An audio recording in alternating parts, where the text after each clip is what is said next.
morning. Rise in freedom. I'm Austin Peterson. You're watching and listening to the Wake Up America Show at wakeupAmericaShow.com. Happy Wednesday. It's hump day. Time to get our hump on. Glad to see you here. Thanks so much for tuning in here today. How's the live audience doing today out there, huh? Well, great. Nice to hear you. I probably need to get a different sound effect for the live studio audience because you guys sound the same every day. Getting a little corny, AP. We got some great content for you today and some great guests as usual. I'm busting my butt to give you the absolute best in liberty news and content and opinions. And today will be no different. Starting at the top of the show, Kamala's dumb story. Vice President Kamala Harris told a story about what it means to be a conservative the other day and started cackling like a hen.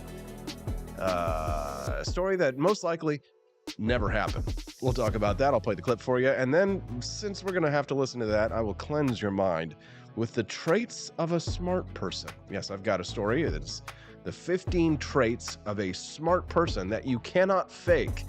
Which is, of course, why Kamala Harris can't fake it. We'll talk about what it means to be a smart person, what these traits might be, and see if you have any of these 15 traits. We'll talk about that at the top of the show. And then at 7:35 this morning, zippity-doo-dah, zippity-a, my oh my. Oh, wait, canceled. I'm sorry. Zippity-doo-dah, the song is over. You can't sing or play that song at Disneyland in California anymore. Well, because you know why. It's from the Songs of the South. Yes, Uncle Remus is canceled officially from Disney. And we'll talk about why sensitivity readers are saying that it's time for Snow White and Cinderella to go. You know, because she's Snow White. Is there such a thing as Snow Brown? If it's Snow Yellow, whatever you do, don't eat it. At 8 o'clock this morning, we'll have a great interview with Judge Andrew Napolitano, our good buddy. Will be joining us to talk about the Second Amendment and the Supremacy Clause, Missouri's Second Amendment Preservation Act, the SAPA bill is what we call that. Essentially, this was a law that prevented Missouri police officers from enforcing federal gun laws that weren't already crimes here in the state of Missouri. A federal judge struck that law down and will now go to an appeal. The reason why it was struck down, the judge who did it cited the Supremacy Clause of the U.S. Constitution. We'll talk to the judge about that and what the Supremacy Clause means and how it might apply in this case. It'll be big brain time at 8 o'clock. I don't think we're going to be having the judge talk about yoga pants and whether or not they're appropriate to wear in public, but who knows? We'll see. At 8:35 a.m. today, our friend Matthew Moore will be joining us for the very first time on the program. I'm looking forward to hearing from him. He's a young man who runs an account called Generation Z Right Wings. Essentially, just a bunch of right-wing Zoomers. And he wrote yesterday about how essentially he was talking about conservative art and how conservatives need to create their own art. And it's been a theme, a topic of this show that we've been discussing for some time now. So I said to myself, hey, maybe it's a good idea for us to have him on and talk a little bit about what it means to be a conservative and why conservatives need to create more art. But before we do, let's play a little clip from our illustrious vice president, who's definitely a smart person. She's not a dumb person. Take a listen. In fact, I'm going to share with you a very simple story, which is that I went home one day and I said, well, why are conservatives bad, Mommy? Because I thought we were supposed to conserve things. I couldn't reconcile it. Now I can. What the hell? Can we hold on? It's a little bit early this morning to try and process the stupidity here. So this is Vice President Kamala Harris. She's telling a story about when she was a little girl. She says she went home one day. She says, why are conservatives bad, Mommy? I'm going to file this under things that never happened, but let's just hear it one more time because sometimes it takes a little while. I have this anti-stupid sort of like blocker in my head. So when the stupid tries to go in, it's kind of like it has to go through 2 or 3 layers of filtering. Let's listen to this again so we can try and process the stupid. In fact, I'm going to share with you a very simple story, which is that I went home one day and I said, well, why are conservatives bad, Mommy? Because I thought we were supposed to conserve things.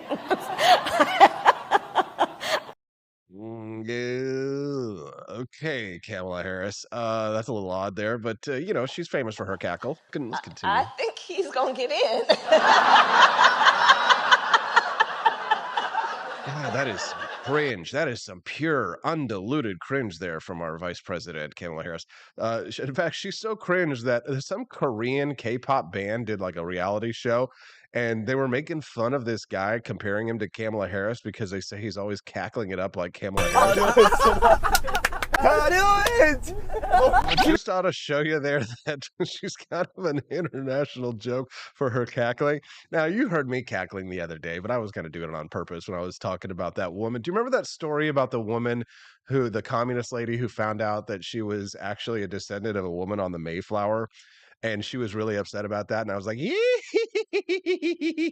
like the Wicked Witch. I don't know, is the Wicked Witch or like the evil queen from Snow White? I don't know. The evil witch from Snow White. Either one doesn't matter. But my cackling, by the way, totally not annoying and cannot be compared to Vice President Kamala Harris anyway. So she told this story, which she probably made up, just like another famous story that she made up. She's kind of famous for these whoppers. She told this story, another big whopper about this. Was she was like with her parents in a civil rights march here. Let's bring it back so you can see my big beautiful frame there.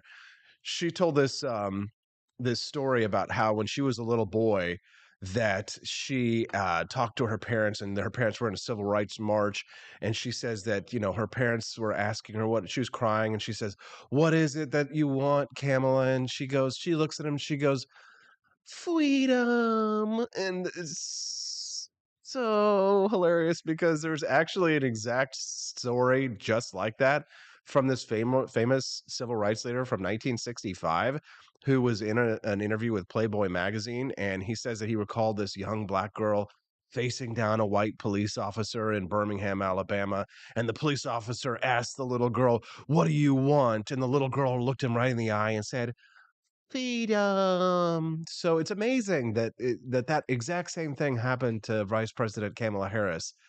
I wonder if she read it in an issue of Playboy. And if she did, why was the vice president reading Playboy? Maybe she picked up a copy of it while she was hanging out with Montel Williams back in the day. Remember when she was dating Montel Williams, Anyways, all right. Welcome to the Wake Up America show. I'm your host, Austin Peterson. We're already starting the show a little spicy, aren't we?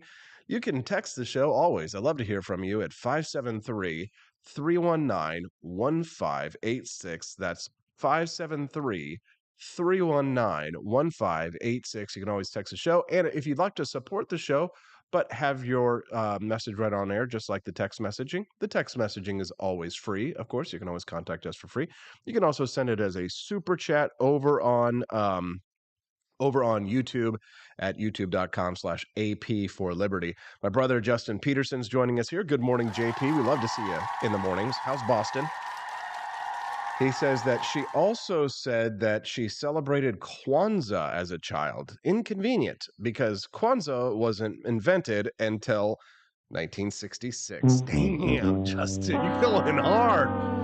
Going hard. Don't you love it when people do stuff like that? A politician will say, "I remember." Oh, and what was it? She said she smoked a joint or something with Snoop Dogg, or she said she's something about when she was in college that she smoked a joint with Dr. Dre or something like. Oh no, she remembered listening to like Dr. Dre and smoking a joint back when she was in college, but like the song that she mentioned didn't come out until like 10 years after she was in college. Ooh. Traits of a smart person. Kamala Harris displays none of these. Let's talk about it. I've got a list of 15 traits of a smart person, things that you might do if you are a smart person. Are you a smart person, huh? I think so. Yeah, let's look at number one. The funny thing about being smart is that people believe that you would be full of confidence simply because you know a lot of things, right? But that's actually far from the case. In fact, there's this well-known phenomenon called Dunning-Kruger, where basically people who don't know a lot tend to be the ones who are most confident in their abilities. But as they know more, they become aware of just how much they don't know, and they start losing their confidence. So if you're always doubting yourself, especially if you know you used to be very confident before, then trust me, you're actually probably quite smart, a lot smarter than you think. So people who are intelligent tend to be more doubtful. It makes sense, right? Because you have an understanding of the limitations of your knowledge. In that sense, it's wiser to be full of doubt, right? To be agnostic on things rather than be certain. It is the fool who is always certain and the wise man who is full of doubt. Good morning to Elizabeth Fanning Press. Thank you, Elizabeth. for the super chat. We appreciate you. You know, your support is always appreciated, and we're very grateful for you, Elizabeth. Let's give her another round of applause. Thank you for that super chat.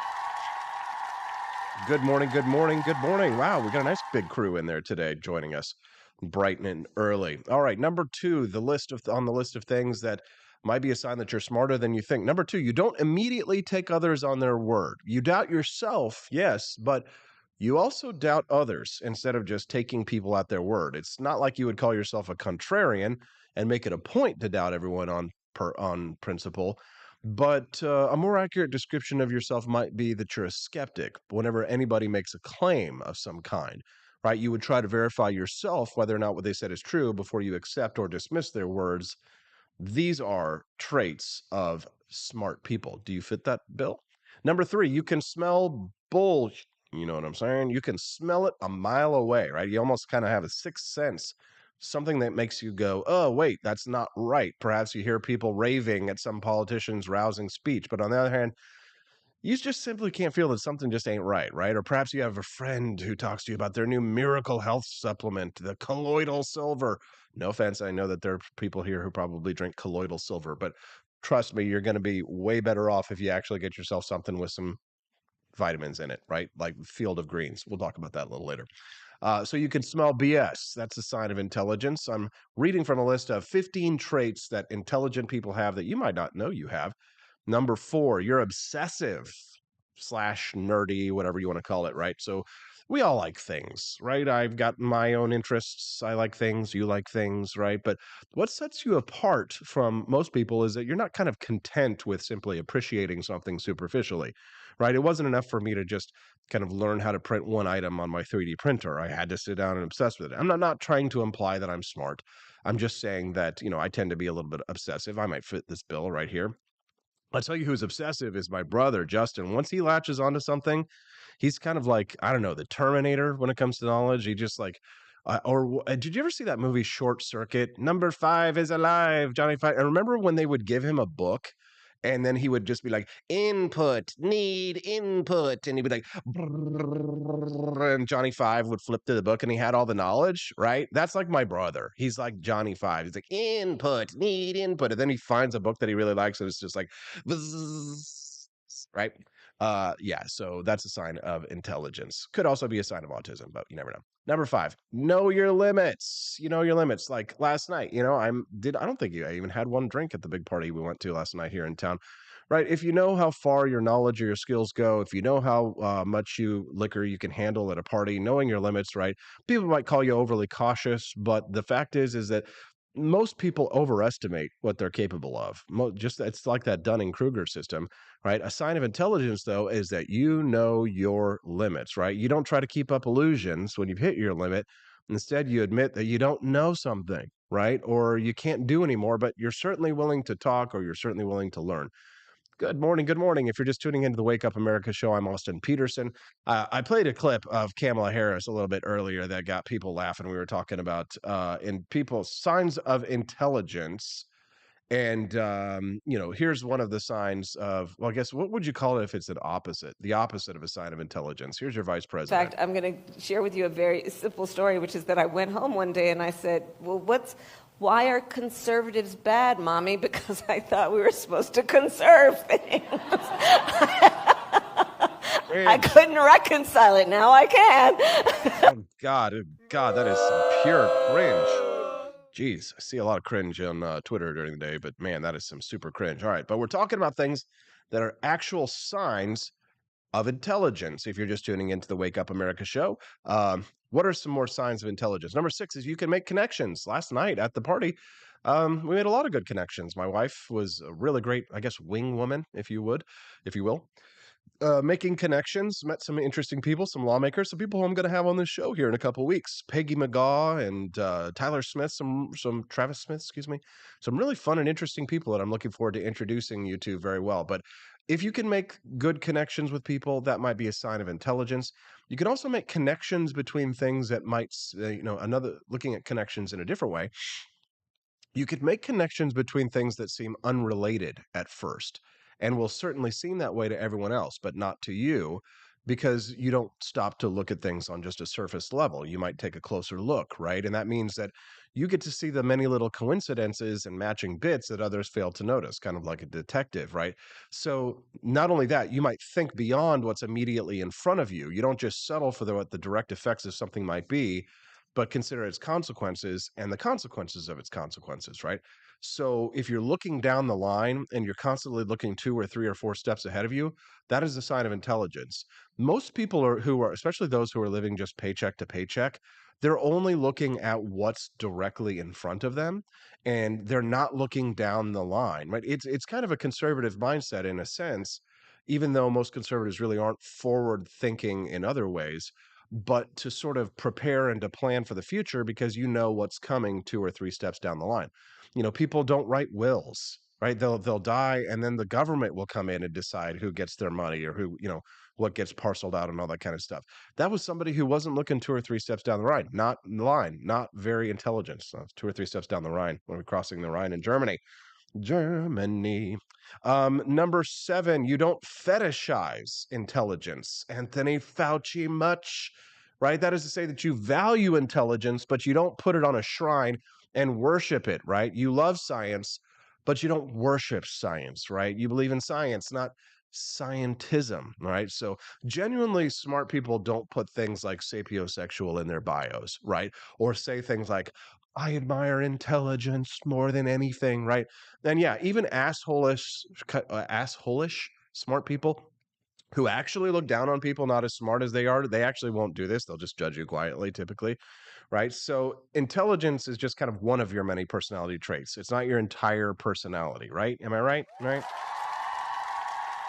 Delayed gratification is a completely foreign concept to many people, says Chris Moral. Yes, exactly. How True. dare Very. you? Oh, how dare you? How dare you, Greta? Get out of here. We're talking about traits of a smart person this morning. If you're just tuning into the Wake Up America show, and I've got a list of 15 traits of smart people. Number 8 on this list, you're open-minded. Yes, God, not so open-minded that your brains fall out, obviously, but you're open-minded. You're open to new experiences. This is a liberal mindset, if you will. When I say liberal, I don't mean communist, socialist, pink-haired, Antifa, canceling Snow White, no zippity-doo-dah at Disneyland kind of open-minded. I'm talking about liberal. I'm talking about truly liberal in terms of being able to change your mind, right? So you won't reject something outright just because it doesn't agree with you and what you believe or because you find it ridiculous, right? This is the reason why smart people are usually so different from everybody else. And if you're a smart person, open-mindedness will come to you one way or another. Some smart people may start out closed-minded when they're young, and then they quickly kind of open up as they got older. So open-mindedness might be a consequence of intelligence, right? And I think this was a fake Aristotle quote, but maybe it's a real Aristotle quote. I'm not sure. Nathan, Google me on this one. It is the mark of an educated mind to be able to entertain a thought without accepting it. I think that's a quote that's attributed to Aristotle, and you'll probably find it on a bunch of goof websites. But yeah, take your time. It is the mark of an educated mind to entertain a thought without accepting it. And I believe that's been attributed to Aristotle. It also is a sign of intelligence. You don't post fake quotes on the internet. You don't say it says Aristotle. 8 sources. Okay, so Aristotle did say it, and since I was able to recall that, I get the super intelligent points. Yes. Thank you, Nathan, by the way. Appreciate that. Is liking beer an entire personality? Quest Fanning asks. If so, then yeah, that would I definitely think I would qualify for that. You can text the show today at 573-319-1586. We're talking about traits of a smart person. Number 9, context matters. Yes. If you hear someone say, I ate the baby, you don't immediately think, oh my God, that person ate a baby. You could be at my house on a Saturday morning and it's my lovely wife making me a Dutch baby pancake. Have you ever had a Dutch baby pancake? God, those things are good. They're basically like giant pancakes where the like crust comes up on the side, and then you fill it with strawberries and blueberries. Then you put a little powdered sugar in there, and then you put the syrup on the side, and you can like grab the crusty side of the pancake and you like dip it in the stuff in the middle, and it's called a Dutch baby, right? So, we always like to joke like, I ate a Dutch baby, right? But the context matters. Are we talking about actually eating a baby here? No. If you've spent any time at all on the internet, right, you'll see posts like, this person says that they support harassment, or you'll see things like, do you know they're putting chemicals like dihydrogen monoxide in the water supply? Oh, right? And then you'll see people like panicking about it, right? But not you. Because even if something looks damning, you will go out of your way to look for the context, because you know that context actually matters a lot. Really, it does, right? So you'd be able to see that, for example, someone who says they supports harassment was actually speaking out against it, right? And that dihydrogen monoxide is actually just water. Yes. Yes, yes. Good morning. Good morning to the big guy. Good morning to Cassie Scanlon. Nice to see some new faces over there on the live stream. Make sure I see the 23 people who are watching us right now. Would you do me a favor? Click like on that YouTube stream right now while you're watching the video. Hit like, or if you're watching us on another channel like Rumble or Facebook, you can also like us over there as well. I would be super grateful. Love to get 23 viewers. Let's get 23 likes. What do you say? I don't know how many we have at this point, honestly. And I did change the chat filter to all messages so you all can see everybody who's like, let's see, how many likes do we have here? 23 watching. And I don't know how to see how many likes we have on the stream. Maybe somebody can tell me. Traits of a smart person. Number 10, you're willing to concede you're wrong. How many? 17. 17 likes, and we got 23 people. What you trying to do to me, yo? Come on, make me cry. 20. There we go. 18, 19, 20. Just need a few more. Let's hit it. Let's hit it. Do you like us? Do you really like us? Give us a like. You're willing to concede that you're wrong. And honestly, this is a really difficult one, right? When you mess up, nobody's ever right all the time. You know that, right? But so somebody proves you wrong, right? You got to be willing to consider that it's time to change your mind on things, right? But most people don't do that, because whenever people are confronted with something that goes against their belief system, they usually double down, or they will actually take that and say, oh, well, this actually proves everything that I have believed all along. It's like, okay, well, that's called confirmation bias, right? And confirmation bias is the most powerful force on the planet. It's more powerful than gravity. It's more powerful than water. Confirmation bias is more powerful than anything on this planet. We all engage in it. And since I believe in evolutionary psychology, I'll say this. I think that the reason there was an evolutionary basis for it, right? Because the people who are our ancestors were all bias confirmers. They all supposed something, and so they follow their instinct, their gut instinct. The problem, of course, with that is that science and logic and reason are all counterintuitive. These are things that most people can't conceive of, because they think that you must always follow a linear path in order to arrive at a conclusion. When in reality, conclusions are sometimes algebraic. Algebraic. Boy, pretty sure that's a $5 word, Camellia. Can I get it? Can I get my $5? Number 11, you're somewhat depressed. Yeah, actually, smart people tend to be depressed a little bit more, right? That might come as a surprise to you, but statistically, smart people tend to be depressed, or at least less happy, right? And I mean, it makes sense, right? The more intelligent you are, and the more you realize you're surrounded by idiots, you're going to be depressed, right? So there are a lot of reasons, right? Such as the fact intelligence makes people like you more aware of the injustices in the world, or your curiosity can lead you to questions like, what is the meaning of life, right? So things like that, and it can lead you to be depressed, right? You're going to have what do they call that? An existential crisis, I think, right? Number 12, you like to ask questions, right? Boy, this is me to a T. I'm not trying to say I paint myself as intelligent here, but I mean, come on.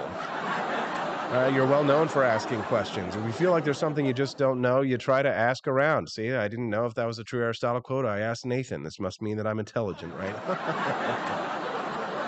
Right? If you were a child, you had a curious nature, that might be a sign of an intelligent child, or annoying. Number 13, you don't think that you're trustworthy. This one was fascinating to me. We're talking about traits of smart people. You don't think you're trustworthy. Your default reaction whenever somebody praises you for your judgment and talks about how you always seem to know everything is to not feel proud of yourself, but to feel ashamed. Isn't this fascinating, right? You might be right every now and then, but you're perfectly aware you're not always right. And you don't honestly want people looking up to you like that, right? So what if you make a mistake because people think you're trustworthy? You get to see people blindly following that mistake. God, have I learned that lesson in past? I have certainly led people astray for sure, for sure, because I made stupid decisions and people listened to me and then they went off and I don't know, did something dumb. I don't want to get into it right now. I'm embarrassed. Number 14, you can entertain scenarios without believing them. Here it is. Aristotelian, if you will. Where's my $5? Damn it. Algebraic. That's a math word. You should get $10. Thank you, Camellia. Appreciate that.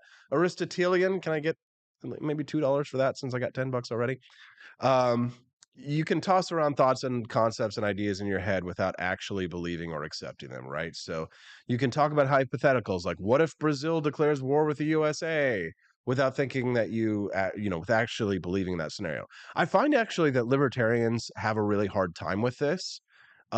Specifically, people of my ideological ilk really have a hard time with this, entertaining ideas without accepting them. And I see this a lot because I'll post things on my timeline that are meant to sort of provoke a question, specifically like foreign policy things. And I will post these things as a way to just generate discussion or debate. And I'm not saying that I support them at all, but just simply even asking the questions. And a lot of my liberty friends will just immediately jump to the conclusion that I must support this. And so, I really became disillusioned very much with libertarians in the last 10 years, specifically for that reason, because I sort of assumed uh, uh, very wrongly that libertarians, because their philosophy or ideology is correct, that they don't make the same like sort of logical errors in judgment that other ideologies do, when they absolutely do make the same fallacious errors in judgment, and sometimes even more so. It's just kind of like a fascinating phenomenon, how you could find yourself in such agreement with people politically, but in such disagreement on, I guess maybe how we get there. I'm not exactly sure how to explain this concept, maybe because I'm not smart. We're talking about traits of smart people. Number 15, here it is. You know how to be impartial. Boy, actually, I struggled with this one. Maybe I'm not smart after all. When you're faced with a stressful situation, you can divorce yourself from whatever emotional investments you might have in the moment to pierce through to the heart of the matter. So that means it's easier for you to make hard decisions that you personally would not have wanted to make yourself, like cutting off a friend who is dear to you, but they were also abusive towards you, right? So you know how to take a step back and look at things from a more impartial point of view. And I'll be honest, I actually have a really difficult time with that. All right, I'm going to go to a commercial break really briefly, but it's only because I'm going to blow out my voice if I continue to monologue like that and talk. I'm going to go to commercial break, rest my voice for a couple minutes, have a quick drink of water, and then when I get back, I've got an awesome story. The 7:30 story today is actually really good. Zippity Doodah, canceled. Snow White, canceled. Too white. Can't be white these days. Sensitivity readers want to cancel Snow White and Cinderella. It's a lovely morning on the Wake Up America show, and we'll be back at wakeupamericashow.com.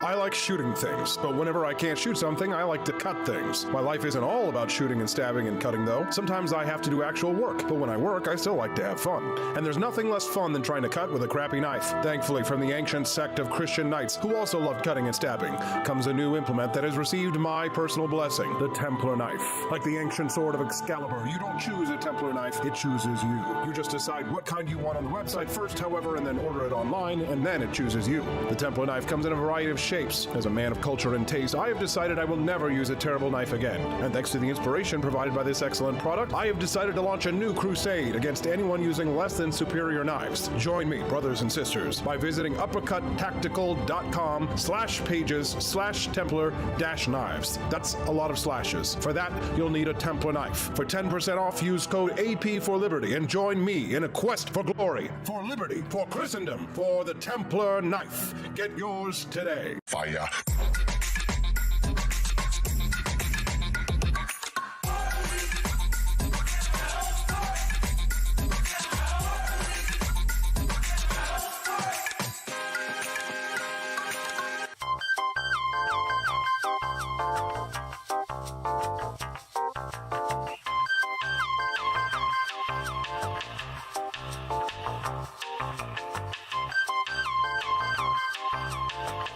Hello, this is Barack Obama, and let me tell you why Austin Peterson stinks, and you should never pay attention to anything that he has to say.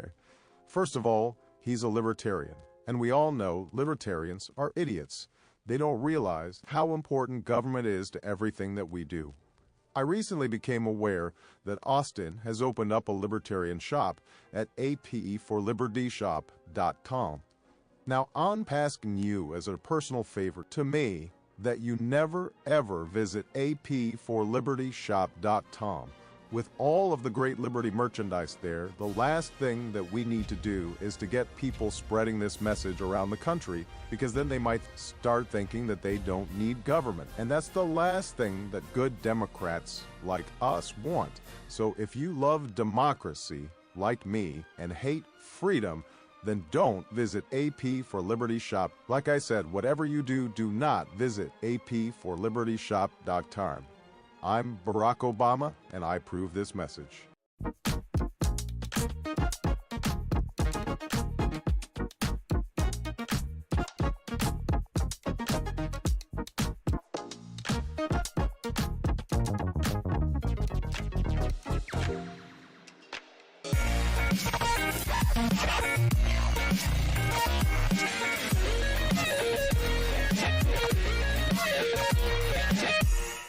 When I was in foster care, I never knew when I would have to move, so I always had my suitcase ready to go. Then one day, I was adopted. My new parents opened their hearts and home to me. My parents cook my favorite breakfast for me every morning. My parents take me on trips I never thought I would go on. They gave me a home and an even better reason to use that suitcase. My parents aren't perfect, but they're perfect for me. I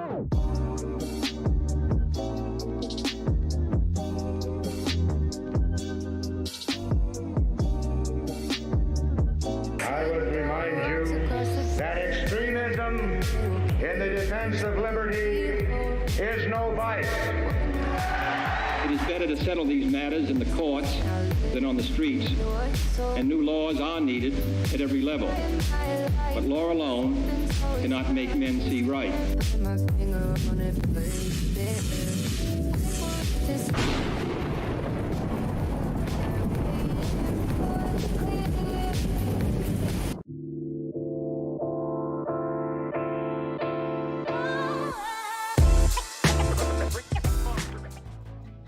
Good morning, Rise and Freedom. I'm Austin Peterson. You're watching and listening to the Wake Up America Show at wakeupAmericaShow.com. How are you feeling today on a Wednesday? Good. Glad to hear that. Nice to see all of you over there. If you're watching us over on YouTube today, we've got about 35 people. That's always nice. Make sure that you click like on that YouTube video so that we can get out in more people's feeds. See, that works, right? We had like 20 people watching, and then when everybody stepped in and started liking the stream over on YouTube, what happened? We started growing and growing and growing. Well, it's nice to have you here. If it's your first time watching the show, I'm Austin Peterson, and the Wake Up America Show is a 5-day-a-week, Monday through Friday, 7 a.m. to 9 a.m. Central, liberty talk and news show. We make it fun, we make it funny, sometimes a little bit irreverent, PG to PG-13, if you will. Great way to start your day in the latest in news and gossip about freedom and things that affect your life. We're talking a little bit today about things that make you smart. Let's talk about things that are stupid, though, for just a moment. It's a woke world, after all. It's a woke world, after all. It's a woke world, after all. It's a woke world, after all. It's a woke world, after all. It's a world of nightmares, a world of tears, and there's something that rhymes with tears. Fierce? I don't know. All right, Austin, that's enough improv. Disney has quietly axed its beloved Zippity Doodah tune. Well, Zippity frickin' Doodah has been taken from Disneyland. Look what they've taken from us. Look what they've taken from us. The world that you lived in no longer exists. Doom, doom. The catchy song is tied to the 1946 film Songs of the South. Oh no, we can't have that. We can't have a black man in the South singing Zippity Doodah. He's supposed to be like Will Smith. And what was the movie he did, Amistad, when he got beat up recently? And Chris Rock was joking about it in his Netflix special that he watched it just so he could see Will Smith being beat up by a Massa. And Chris Rock was saying, "Yeah, it's Massa, beat him up, beat him, get him." And I was pretty. Anyways, I haven't seen the Netflix special. I just watched the clips. Anyway, it should be funny. All right. I'm like, so far. Disneyland visitors will no longer hear the iconic song during its popular twice daily Magic Happens parade. Instead, the playlist will now feature a song from the Peter Pan film, which, if you think about it, there's a lot of problematic things with Peter Pan, the lost boys, right? All of these boys together on an island with one girl, Wendy, right? What do you think they were doing with Wendy on there? I guess I can understand why they might want to cancel Snow White when she got in with the 7 dwarves. I mean, what do you think they did all day? Hi ho. Gives kind of new meaning to the term hi ho. Songs of the South, which is set on a Georgia plantation, has been widely panned over the years for having racial undertones. You think? And offering a romanticized view of the South during Reconstruction. But the song itself, complete with the upbeat lyrics, Zippity Doodah, Zippity A, my oh my, what a wonderful day, has been slammed for being racist. Which makes sense if you think about it. First, you've got zip, right? And then you've got adi doodah, which is clearly has racial undertones.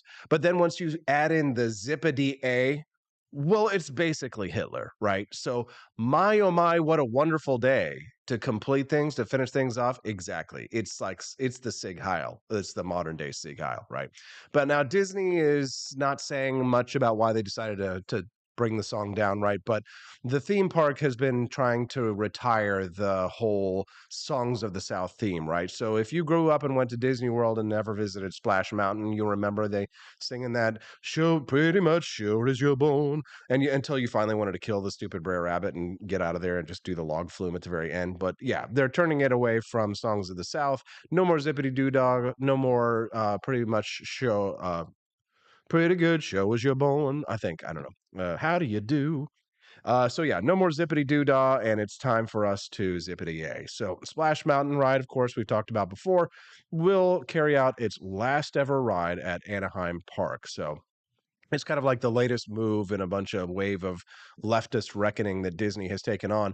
But outside of the Disney sphere, Snow White herself and Cinderella, which of course were Grimm's fairy tales before they were ever Disney fairy tales, might get canceled by what are now called sensitivity readers. Yes, if you haven't heard of this, I've been discussing this. James and the Giant Peach, as well as Willy Wonka. It's Charlie and the Chocolate Factory is the book. Roald Dahl's books are actually being rewritten by sensitivity readers, all of whom are under the age of 30 years old. May I remind you, these sensitivity readers who are coming in to rewrite classic works of fiction are doing so that they can, they can essentially get rid of what they claimed is problematic in these books. So Lady Bird Books has deemed titles like Snow White and Cinderella as, quote, problematic, citing them as ageist, lacking diversity, and putting too much emphasis on beauty. Because if that bitch Cinderella isn't 80 years old when the prince puts a glass slipper on her, then it's ageist, right? Yeah. That's ageist, right? The idea that young men might want to marry a beautiful young woman and put a glass slipper on a beautiful foot instead of an old, crone's little, nasty little toenail, then that's ageist, right? So anyway, so Penguin, is the book publisher. So this is a subsidiary of Penguin. they're taking this active effort to use what they call sensitivity readers to point out the problematic parts of these books. Now, numerous examples were given of how Snow White is ageist, including the fact that the villain is an evil old woman. Oh, no. Because everybody knows there's no such thing as an evil old woman, Karen. Apparently, that sends a signal that old people are evil because, certainly you never see that in history. There are also apparently too many white princesses with blonde hair and blue eyes in the fantasy genre. I guess Tiana, Jasmine, and Pocahontas weren't considered. Austin, why do you have to point that out? Why do you got to point out that hypocrisy? The Blaze reported that publishers complained that Snow White assumed the prince was a man. You not. They say that the book should have used gender-specific pronouns until Snow White learned that the prince's pronouns were male-specific. I'm not kidding. This is real, right? This is real. This is the reality that we live in right now. It's not a joke. The sensitivity readers also suggested that the books emphasize beauty too much. Oh my God. Wait until I hear about Sleeping Beauty. Whether it's terms like handsome prince or beautiful princess, or simply the idea of love at first sight, it all seems to be a problem for these critics. I guarantee you these folks are fucking ugly, and they are super jealous of people who might have love at first sight. They've never experienced it. They don't know what it's like. They're jealous of beautiful people like you and me and all 44 people who are watching us on the Wake Up America Show live stream right now. And you know how I know you're beautiful? Because all 44 of you have clicked like on this YouTube's channel, haven't you? You've clicked like on this video, haven't you? That's how I know. That's how I know that you are beautiful, you are attractive, you are sexy, you are everything I dreamed you would be. It's just funny because they're getting rid of Snow White and because it's ageist and it's inappropriate to assume that a prince is a man when, prince implies that it's a man. And yet they're trying to put books, essentially pornographic books, as long as they're queer, as long as they're LGBT, no problem. Put it in the library. I saw some video of this little kid, he was like 9 years old the other day, who actually went in front of his school board and read from one of the pornographic books that the left are trying to put in our kids' libraries. And they shut him down because they were like, this is too explicit. And it's like, if this is too explicit to read at a school board meeting, then maybe perhaps it shouldn't be in kids' libraries. But you know what? It's the left. It doesn't make any sense anymore. But yeah, Grimm's fairy tales, if you've never read them, they are, by the title, they are quite grim. Of course, the Grimms was the name of the books, not necessarily the word grim. Two M's in Grimm's. European fairy tales have blondes. I know, Justin, isn't that wild? I mean, it's like freaking out, right? I can't believe it. European fairy tales have blonde hair and blue eyes. And Snow White has black hair. And don't forget, like I said, what about Pocahontas? What about Moana? What about all these other dark-skinned princesses? They don't seem to have a problem with those ladies. But I mean, again, we have to stamp out whiteness. If it's white, it ain't right. But you know what is right? I'll tell you what's right. And that is my friends over at Lear Capital. What kind of segue is that? The worst one I've ever made. Listen, before I go to commercial break, I have to tell you that the reality is that there's only so much gold in the world, okay? Fact is that by, I think they say 2050, the year 2050, they think it might be unsustainable to mine gold anymore. What's going to happen when it's really no more to mine? Well, we could hope that an asteroid might hit Earth and that it might contain gold in it, right? But then we have to deal with the problem of an asteroid hitting Earth, right? Do we really want a giant gold asteroid to hit Earth? Well, maybe a little gold meteorite that could hit my, property. Not my house, please. Some people have actually been killed by that kind of stuff. Anyways, Austin, shut up. Gold and silver is a great investment because it is future-proof. We'll always need gold and silver unless gold or silver, hits a, giant meteorite comes and hits us, in which case, good luck for you. But the fact is that we've been mining gold for 4,000, maybe 7,000 years. But one day, there's just not going to be any more gold to mine, which means that all the gold that's in circulation is all there's going to be. So it's time to get your hands on some. And you can do so by visiting our friends over at Lear Capital at learaustin.com. That's LEARAUSTIN.com. Now, you know, as an Austrian economist, I won't say anything has intrinsic value other than perhaps human life itself. But I will tell you that gold has and silver have many industrial uses. So if you buy yourself some little bars of gold or some bars of silver, you're always going to be able to trade that. You're always going to be able to sell that. And I'm not going to sell you on dreams of the apocalypse. Oh, this is good. The world's going to come crashing down and you're going to want your gold and your whiskey and your guns and all that kind of stuff. No, I'm just going to tell you that if you care about your future and you're looking out 10, 20, remember what smart people do? They're looking out down the line. Go to LEARAUSTIN.com. Find out more about gold and silver from learaustin.com. You can also call their number, which I highly recommend, at 1-800-885-2175. That's 1-800-885-2175. And as you can hear, my voice is getting a little scratchy, so I'm going to go to commercial break just to kind of relax the vocal cords for a couple minutes. Don't forget, 15 minutes from now, Judge Andrew Napolitano is going to come in. He's going to explain to us what the Second Amendment Preservation Act was, why it got overturned by a federal judge, and what the Supremacy Clause is. So if you're looking for some noggin tickling this morning, big brain time starts in 15 minutes. I'll be back in 5 minutes. Do me a favor, during the commercial break, go to this website, apforlibertyshop.com. Check it out. I'm going to go watch the analytics and see how many of 40 people will actually go check out the website. AP, the number 4, apforlibertyshop.com. Head on over there, check out some of the items. Put a few items in your cart that you like, and buy them. No, but I just want to see how well I can get people over to the website. Love to see that. Check it out, apforlibertyshop.com. We'll be right back with more on the Wake Up America Show at wakeupAmericaShow.com. Want an engaging website to boost your business? You're just a click away from 5-star Fiverr talent. Hundreds of freelancer skills like web design. Head to Fiverr.com today and get something started. American conservatism is distinct, like America is distinct from the United Kingdom. American conservatism's roots comes out of the Wild West, out of pioneerism. The difference between American conservatives and European conservatives is that Americans are cowboys. We are that God, guns, gold, and girls. It's wild here, and we should stay that way. We shouldn't allow a European version of conservatism to come and infect us here. We like it wide open spaces here, you know, deep in the heart of Texas and all that.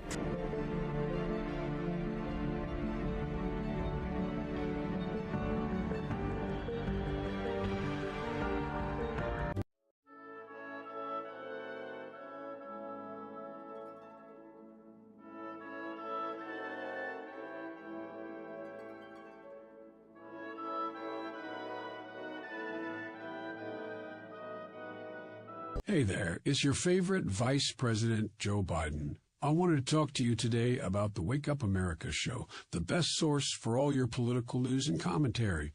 But before I get started, let me just make sure I have all my notes in order. Okay, where was I? All right, the Wake Up America show. It's a great way to stay informed and make your voice heard. Boy, what was I saying again? Oh, right. The Wake Up America show. It's important that we all stay engaged and knowledgeable about what's going on in our country and, the thing. But hold on, where was I going with all this? Oh, yeah. The Wake Up America show. It's a fantastic resource. And if you really want to make a difference, man, you can sign up to be a monthly donor at wakeupAmericaShow.com/support. Now, where was I? Oh, that's right, the Wake Up America show. So if you want to stay woke and support a great cause, head on over to wakeupAmericaShow.com/support and sign up to be a monthly donor today. And if you're feeling generous, you can even give a donation in my name. Thanks for listening, and keep on keeping on, America. Come on, man.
George. Thank you for watching the Wake Up America show with my dad. Today, I'd like to share with you 3 reasons why you should visit Dad's online store at apforlibertyshop.com. Number 1. You can get exclusive freedom-loving merch designed by AP himself or me mum, Steffi. Liberty Laura has made some designs as well, and blimey, they are great! Number 2. Most of these products are so wicked that they aren't even allowed to be advertised on Facebook or Instagram. Modern machine guns and a proper keychain. Plus, our Grover Cleveland t-shirt is so spicy apparently that leftists on Facebook specifically banned it from appearing on the website. Number 3. You're supporting liberty lovers just like you. Spend your money where you earn it, and you help me Pops build a community that supports what you believe. Bloody hell! This commercial is running too long. Gotta run. Bye now. Don't forget to visit apforlibertyshop.com. That's apforlibertyshop.com.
Good morning, Rise and Freedom. I'm Austin Peterson. You're watching and listening to the Wake Up America show at wakeupamericashow.com. TikTok launched a new feature last week that promises to turn every user into the most flawless version of themselves. Welcome to the Wake Up America show. Glad to have you here. If you're watching the Wake Up America show over on YouTube, make sure that you click like on the stream. We'd love to hear from you this morning. Wow. Rebel Yell, a great sister, shared it. Yeah, nice to see so many people over there today. 55 people. Give yourselves a round of applause. Always nice to see a nice big audience over there for the Wake Up America show. In about 8 minutes or so, we're going to speak to Judge Andrew Napolitano about Missouri's Second Amendment Preservation Act being overturned by a federal judge.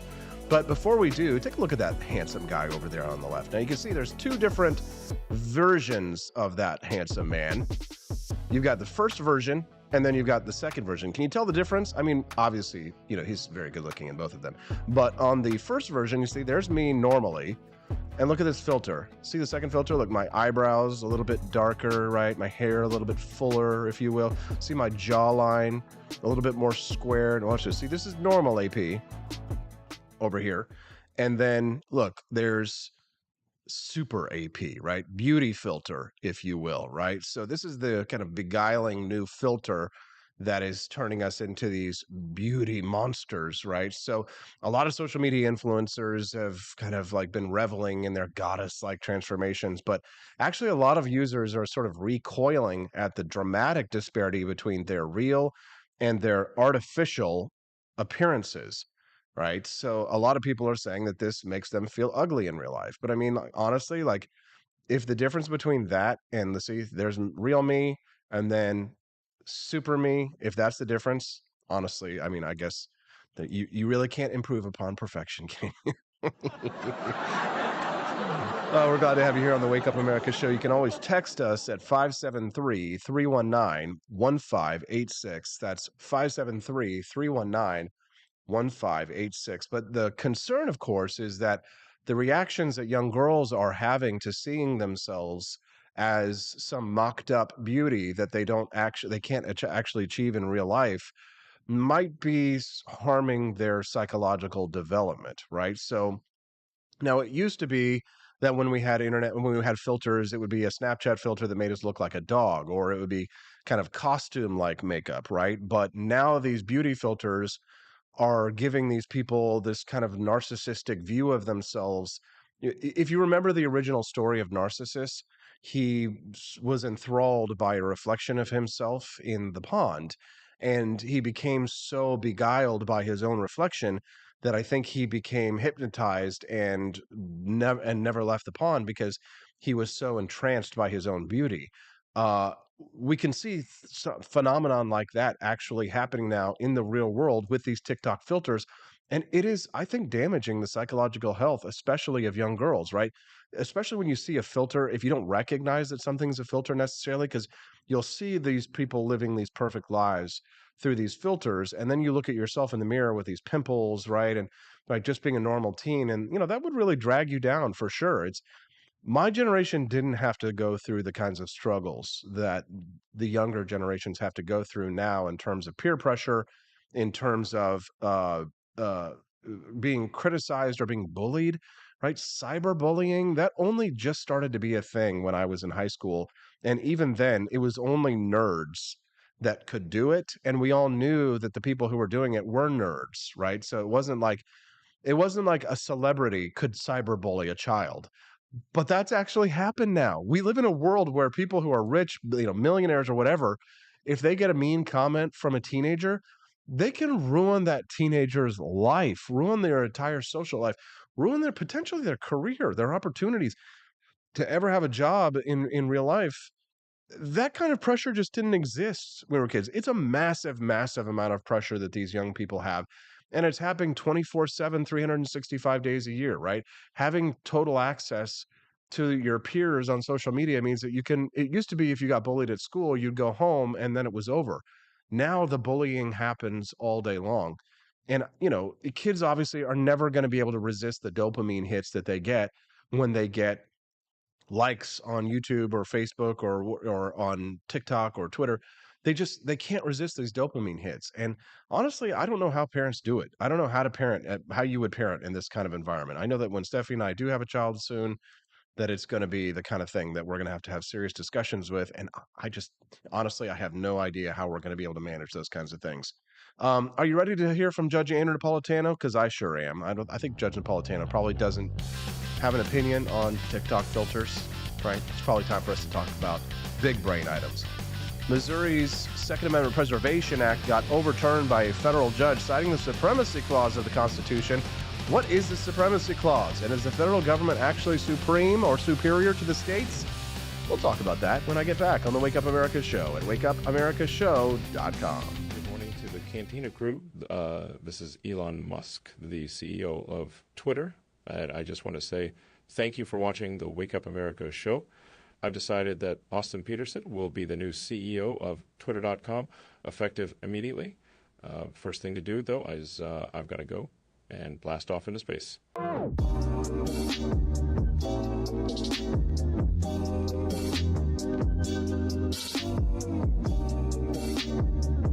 If there wasn't going to be somebody who was a fiery champion of liberty, somebody who would get out there and who would be aggressive, and if they wouldn't do it with more fire or passion than I had, then I would go and I would fight this battle for us. I've fought for the principles that we all share. Parties tend to be secondary to me. We're here because we believe in the principles of liberty. I am not a perfect messenger, but I think I'm a damn good one. This is a replica of our first president's flintlock pistol. You have my full support, my respect, and my gun.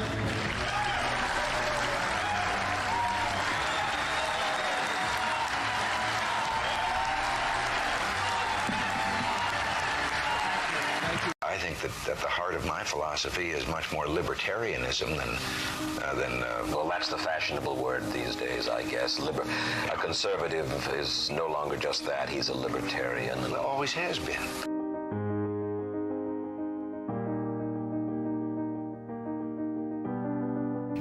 Yet any time you and I question the schemes of the do-gooders, we're denounced as being against their humanitarian goals. They say we're always against things, we're never for anything.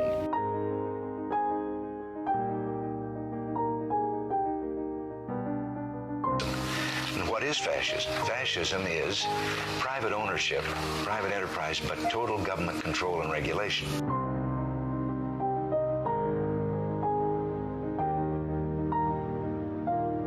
Well, the trouble with our liberal friends is not that they're ignorant. It's just that they know so much that isn't so.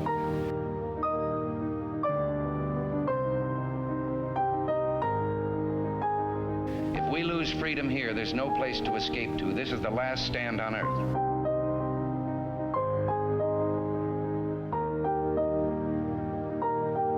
This is the issue of this election. Whether we believe in our capacity for self-government or whether we abandon the American Revolution and confess that a little intellectual elite in a far distant capital can plan our lives for us better than we can plan them ourselves.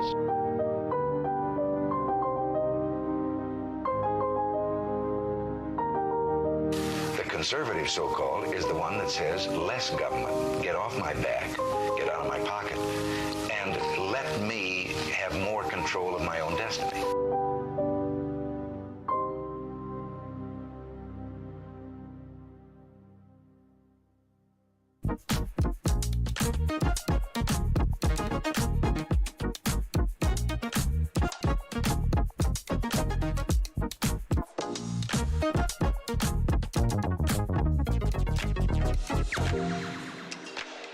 What would happen if I had to pick up the phone, call 911 for one of my family members or one of my neighbors? What would I do if no one was on the other end to respond? What if there was no 911? So you can be a part of the solution. Anybody can be a firefighter. Male, female, younger, older. We have school teachers. We have leaders in business. Is me, you, anyone that wants to be. There is no typical firefighter. Do you hate the deep state? Do you reject the Antichrist in all his ways? Do you believe that aliens controlled LBJ to assassinate John F. Kennedy? Did you know that the shot can put chemicals in you that will make you more sensitive to 5G? Do you love America? Do you want more freedom? Do you like smoking hot red-headed libertarians? Then the AP for Liberty shop is for you! Check out all the awesome new merch and have a happy new year! Fight the deep state, reject the Antichrist! Visit AP for Liberty shop and get your patriotic merchandise now, or the deep state wins!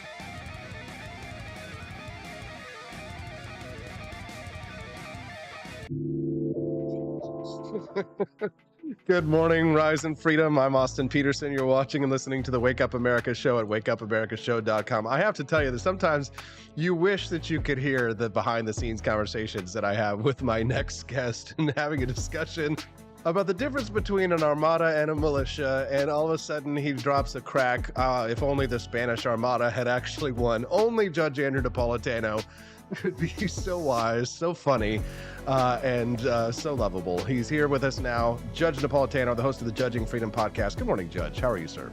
Good morning, Austin. Pleasure to be with you, no matter what we're talking about. I think we'll skip the discussion about the Spanish Armada this morning, if you don't mind, Judge. I agree. The Missouri had a bill that took quite a number of years to pass. It was called the Second Amendment Preservation Act, and very briefly, what it does, for those who might not know, is that it prevented Missouri police officers from enforcing federal laws and put a $50,000 fine on their department if they cooperated with the feds in enforcing laws that weren't illegal in Missouri. They could cooperate with the feds if it was against Missouri law, but the feds had to enforce their own federal laws here in Missouri. A federal judge overturned that yesterday. I'd love to hear your thoughts on it.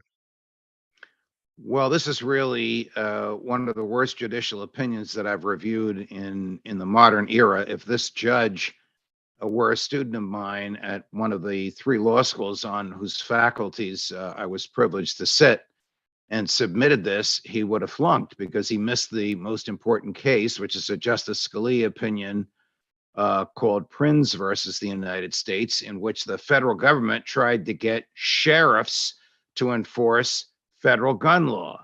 And the sheriff of Phoenix, Arizona, last name Prinz at the time, challenged that statute, and the Supreme Court said, you can't do it. The feds can't commandeer, Justice Scalia's phrase, local and state law enforcement to enforce federal law. The feds want to enact a federal law and they want it enforced. Let them go ahead and enforce it.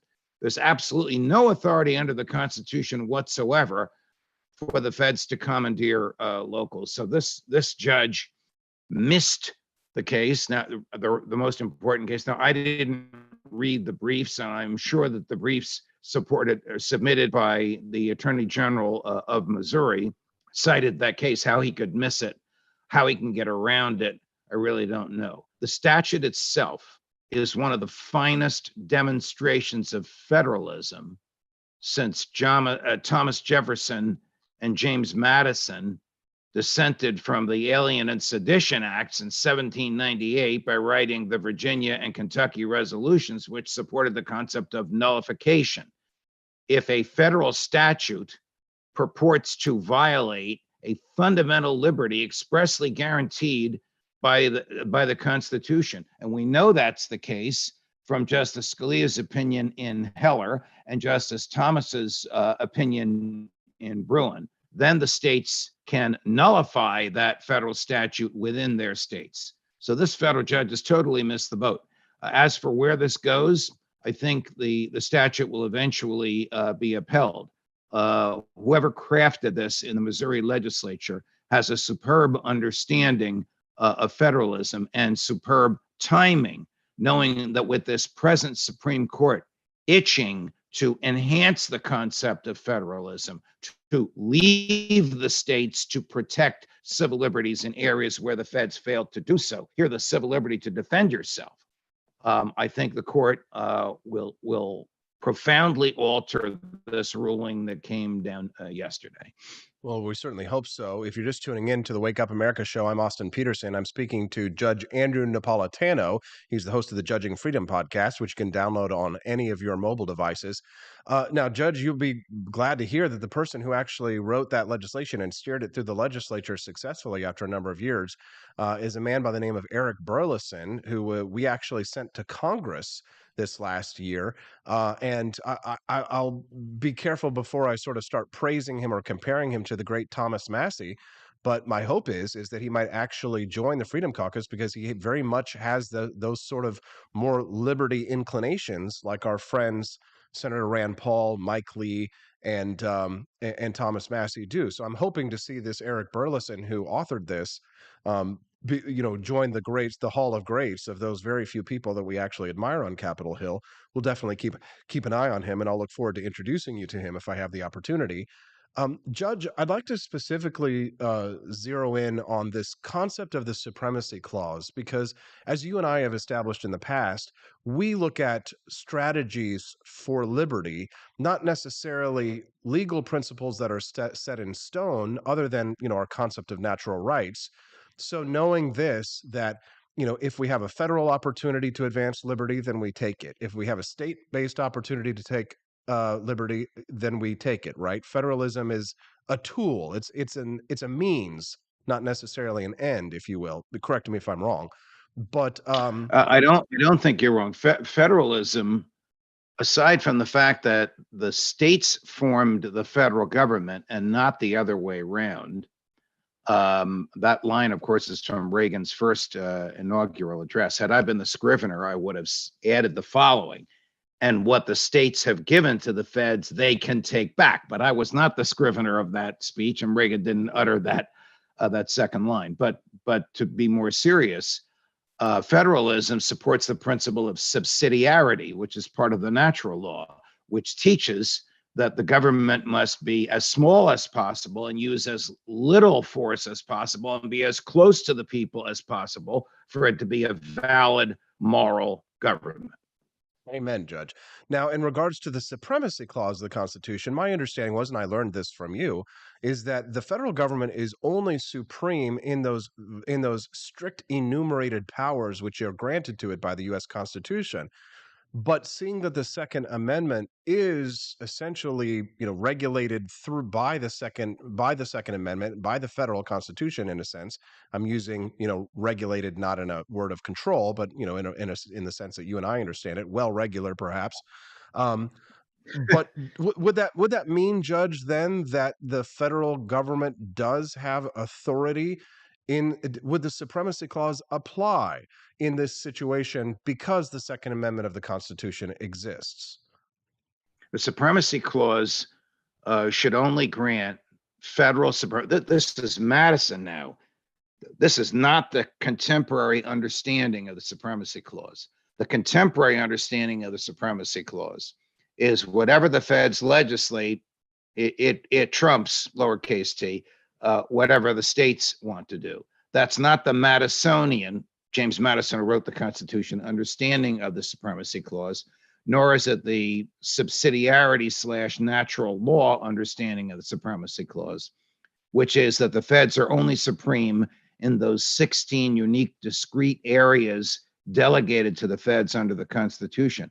But the Second Amendment is unique because it restrains all government from interfering with the natural right to self-defense using the same mechanical means that the bad guys use and that the government uses. Now, that phrase, same mechanical means as the bad guys use and as the government uses, is a paraphrase from Justice Scalia's opinion in the Heller case. So it is clear that this is an area where the feds are not supreme because they are interfering with a fundamental liberty not granted by the Constitution, because fundamental liberties don't come from the Constitution, a fundamental liberty in which it's a negative liberty. The government is restrained from interfering with a liberty that pre-exists the government. Your right to defend yourself using the same mechanical means as bad guys on the government. So the short answer is there are two parts to this legislation. The part that commandeers the law enforcement officers of cities and towns and counties in the state in Missouri to work for the feds, that absolutely the feds can't do. And this judge is dead wrong. The part where the state law officials are prohibited from enforcing federal law, the judge is absolutely dead wrong. The feds cannot enforce the state officials to help them enforce federal law.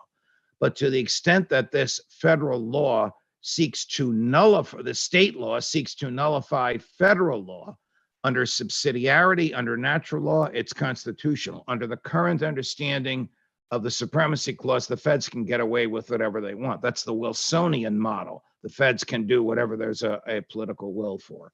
I hope that makes sense. So if I could summarize it again, just even a little bit more of a tighter package, Judge, would I be correct in saying that the federal government may only interfere with the state's gun laws in order to defend our Second Amendment rights, because that's explicitly what the Second Amendment would allow, and that the Supremacy Clause would only apply to the federal government in regards to guns if it was following the Second Amendment's original intent? Is that correct? Yes. Let's say, for example, the state of New Jersey banned guns altogether by legislation.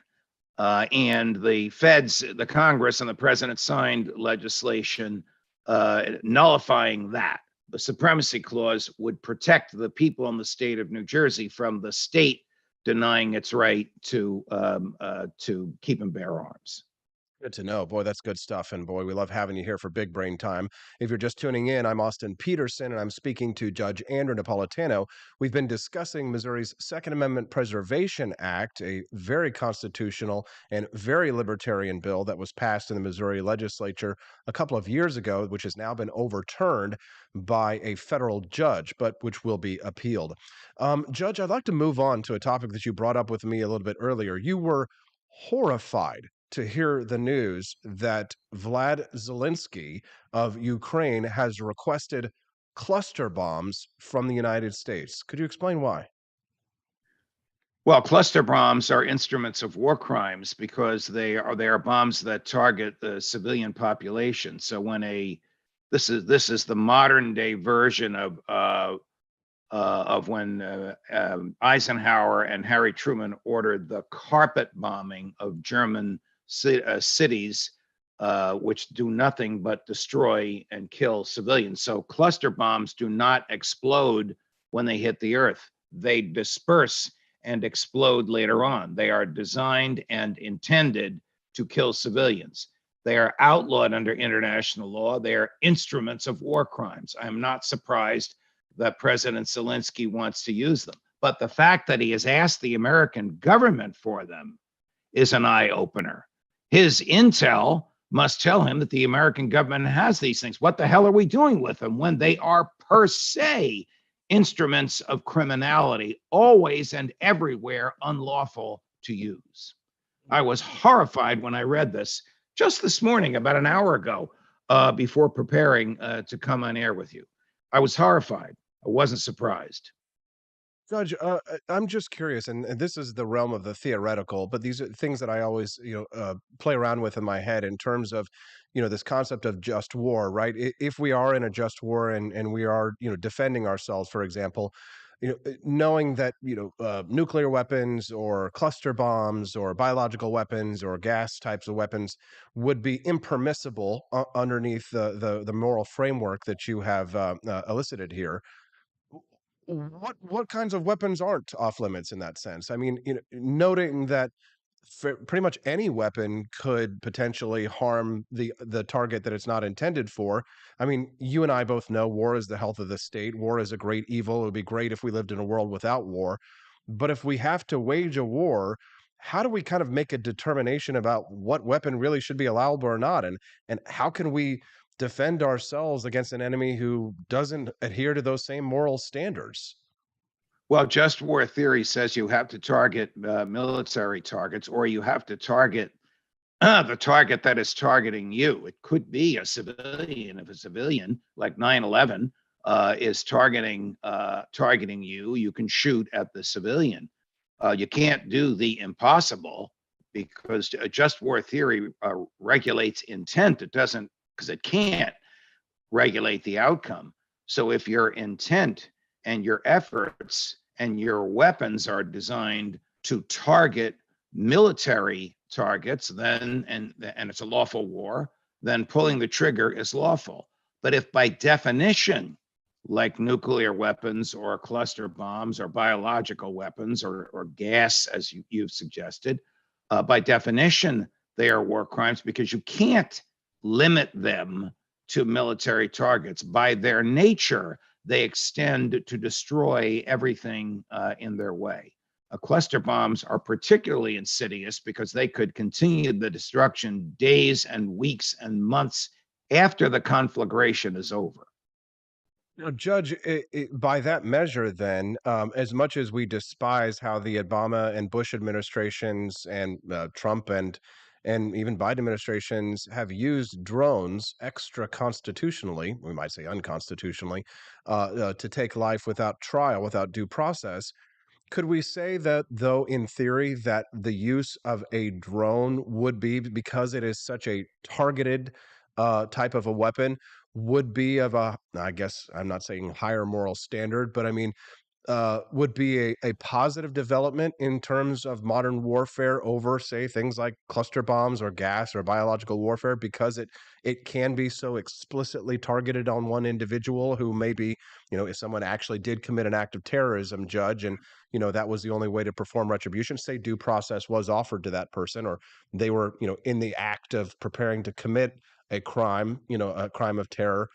A drone then by itself is not an immoral object. I mean, it's simply an object, but I mean, that might be an advancement that would be a benefit because it can be so targeted. Do you kind of understand what I'm asking? I understand what you're saying. I mean, so long as the drone is used in a military conflict to target military forces, it's lawful. But the concept of we're pretty sure this guy is a terrorist, and we're pretty sure he harmed us. We have 12 intel agents surrounding him for the last 48 hours, and 10 of them are within 100 yards of him. But rather than arrest him, we're going to evaporate him. But that doesn't make the use of the drone lawful whatsoever. But if the person that I'm talking about who was targeted had a weapon in his hand and was shooting at Americans who were lawfully present in the place at which they were at which he was shooting them, then the drone would be lawful. So, I mean, not all targeted killings are lawful. If you're targeting a military force with which you are lawfully at war, well, then the drone is quite precise and quite moral.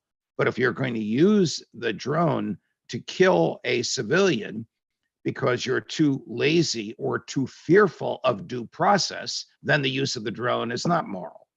I mean, Osama bin Laden was bin Laden's not a good example because they didn't use drones. Ayman al-Zawahiri was never indicted, never charged with a crime, and the government obliterated him. That's not due process, and that's not moral at all.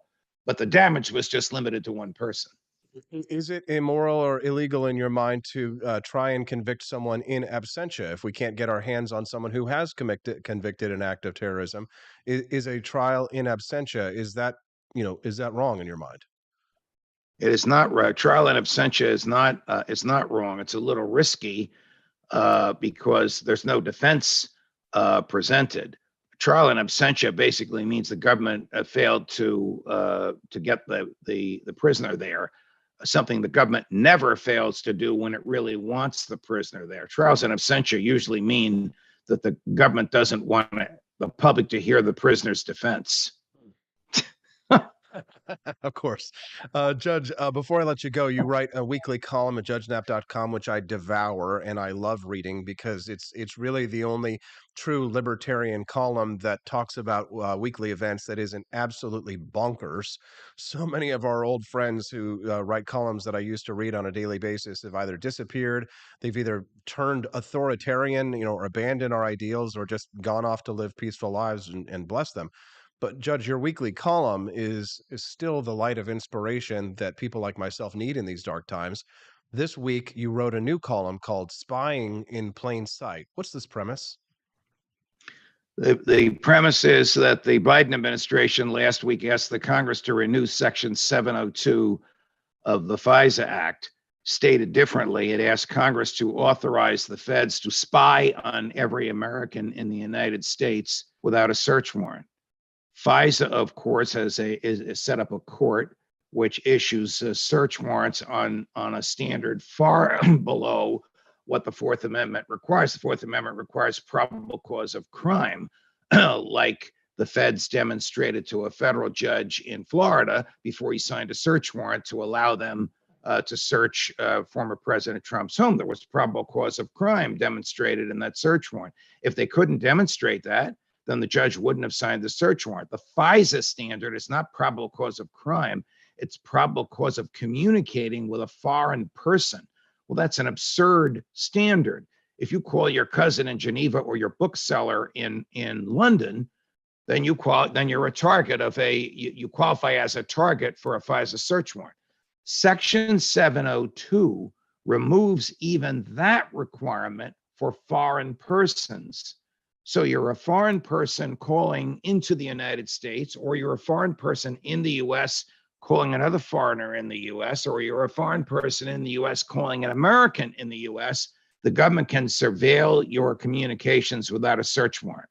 What about the American to whom you're speaking? Section 702 says, yes, that person can be surveilled. That person can be surveilled out to the sixth degree of communication. What does that mean? So I call my cousin in Florence, I'm a target. I then call my mother, she's a target. She calls her next door neighbor, they're a target. Take that out to the sixth degree and start with the 3.4 million people whom FISA has isolated, whom the NSA has isolated as Americans who communicated with foreigners. Take them out to the sixth degree. Do the math, it's exponential. It comes to 330 million Americans. So the bottom line is what Joe Biden is asking for. And candidly, Trump asked for this as well. The mind-boggling. He was the target of this, and he asked for this authority to be reconstituted. Is authority to spy on every American without a search warrant. Any member of Congress that votes for this is unworthy of office because they are assaulting the Constitution right directly in its face, called the Fourth Amendment. Amen.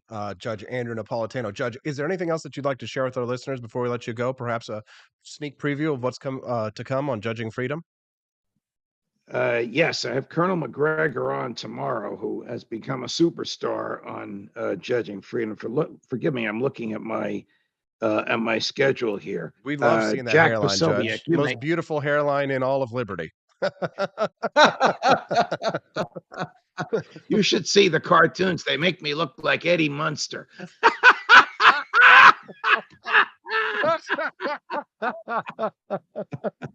I'm going to be talking about gold later today with Kevin Demeritus, the founder of Lyric Capital, for which I'm a spokesperson. But the value of gold as an instrument of savings and as an instrument to fight inflation, and to our friend and fellow podcaster, Jack Posobiec, about the government's new claim that it has discovered the real perpetrators of the destruction of the Nord Stream pipeline, and it was anti-Russian activists. Yes, anti-Russian activists. They're called the CIA and the Navy SEALs. Judge Andrew Napolitano, he's the host of the Judging Freedom podcast and a good friend of ours. Judge, we appreciate you very much. We'll see you again next week. Thank you for your time today. Thank you, Austin. All the best. Thank you very much. Boy, that was good stuff. What did you think about Judge Andrew Napolitano? Send us a message. We'd love to hear from you.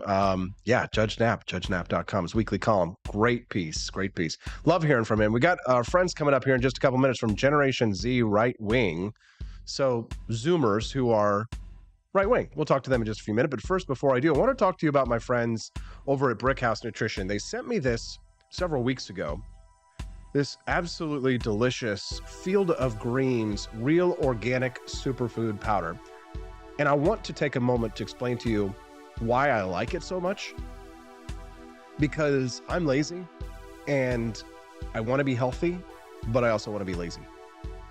So eating 6 cups of fruits and vegetables a day, even for me, and I gotta admit, like Stephanie, my wife, she pretty much makes all my meals anyway, but we can't eat 6 servings of fruit and vegetables every single day. We just don't have the time. We're busy. We're busting our butts. We're over at AP for Liberty Shop making new merch. We're over here, doing the show.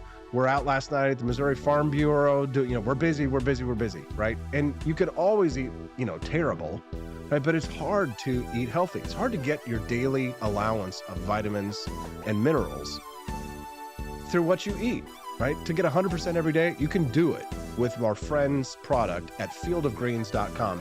And here's the great thing about Field of Greens. Not only does it taste good, my favorite one is wild berry. Mix it in ice cold water, shake it up, drink it, 1 cup, you're done. You've got your 6 servings of fruit and vegetables with 1 big delicious glass of Field of Greens. Put in a scoop, you've got your 6 servings of fruit and veggies. But the best part about it is not only does it taste good and not only is it good for you, but you can also get a money-back guarantee. So if, let's say you try it and you're like, you know what, Austin, don't really like it. Wasn't for me, right? You can get your money back. Money-back guarantee at fieldofgreens.com. If you want to get a discount on your first order, 15% off, use code AP for Liberty. That's AP, the number 4. AP for Liberty, real organic superfood. Check it out over there. Again, highly recommend that you get the wild berry because it's absolutely delicious. And they say that if you go to your doctor and your doctor isn't like, hey, wow, what are you doing differently? Or if they don't say something nice about your health after you've been drinking your fruits and veggies, then they'll give you your money back.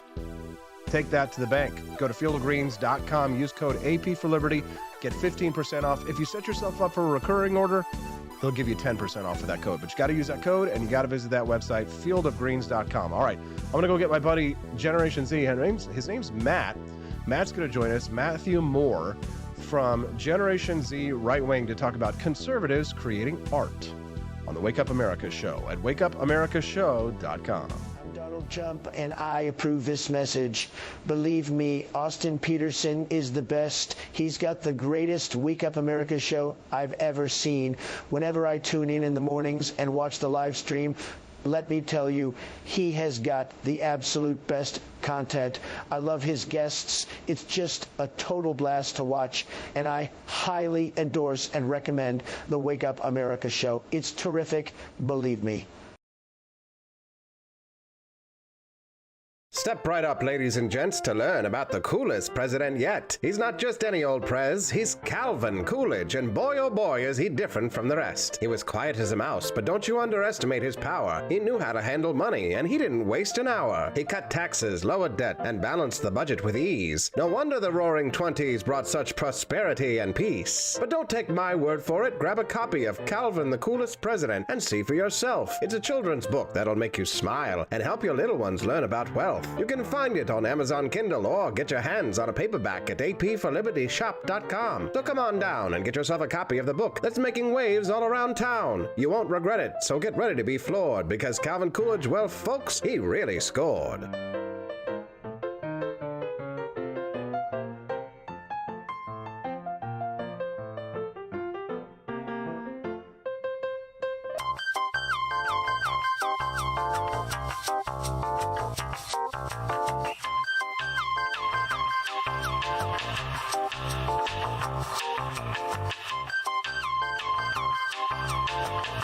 I'm a public defender. I am a public defender. I'm proud to be a public defender. 80% of Americans accused of a crime will get appointed a public defender. Everybody from a speeding ticket to capital murder. For every dollar we spend on public defenders, we spend $3 on prosecutors. Public defenders have to do pretty much everything on their own. Social workers, counselors. Investigating is another piece of it. The average public defender holds 300 cases annually. You never feel like there's enough time. Public defenders have health issues all the time. A lot of people give up and say, I can't do this work anymore. Gideon's Promise trains, mentors, and supports public defenders.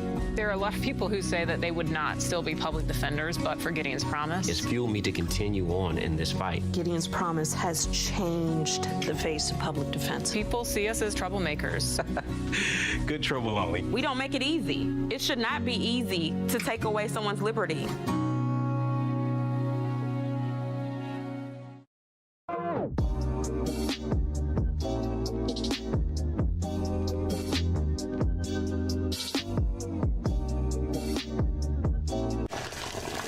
Ever hear the one about the frog?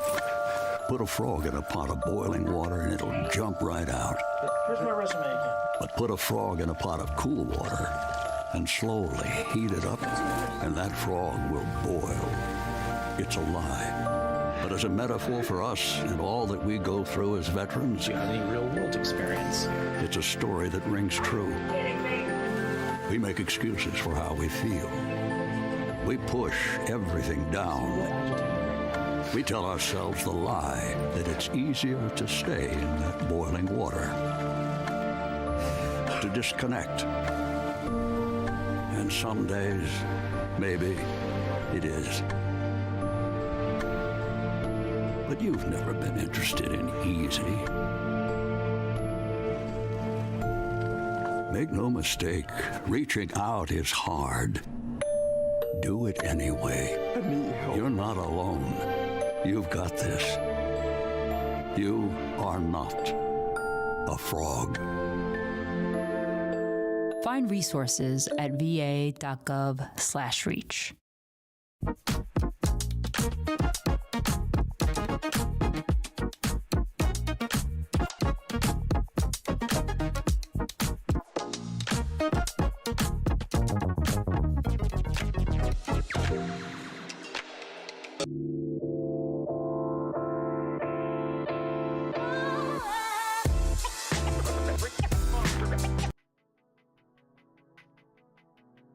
Good morning, Rise and Freedom. I'm Austin Peterson. You're watching and listening to the Wake Up America show at wakeupAmericaShow.com. Did you like Judge Andrew Napolitano? Good stuff, right? Big brain time. It can't just all be yoga pants and Hershey's chocolate bar campaigns. Sometimes we got to get into the nitty-gritty of the Constitution, and we appreciate Judge Andrew Napolitano for bringing the heat and bringing in the big brain. Now, it is time for us, though, to talk about the cultural issues. Let's talk about the culture war that's ongoing. Hershey's Chocolate Bar celebrated Women's History Month by bringing out a man to represent them?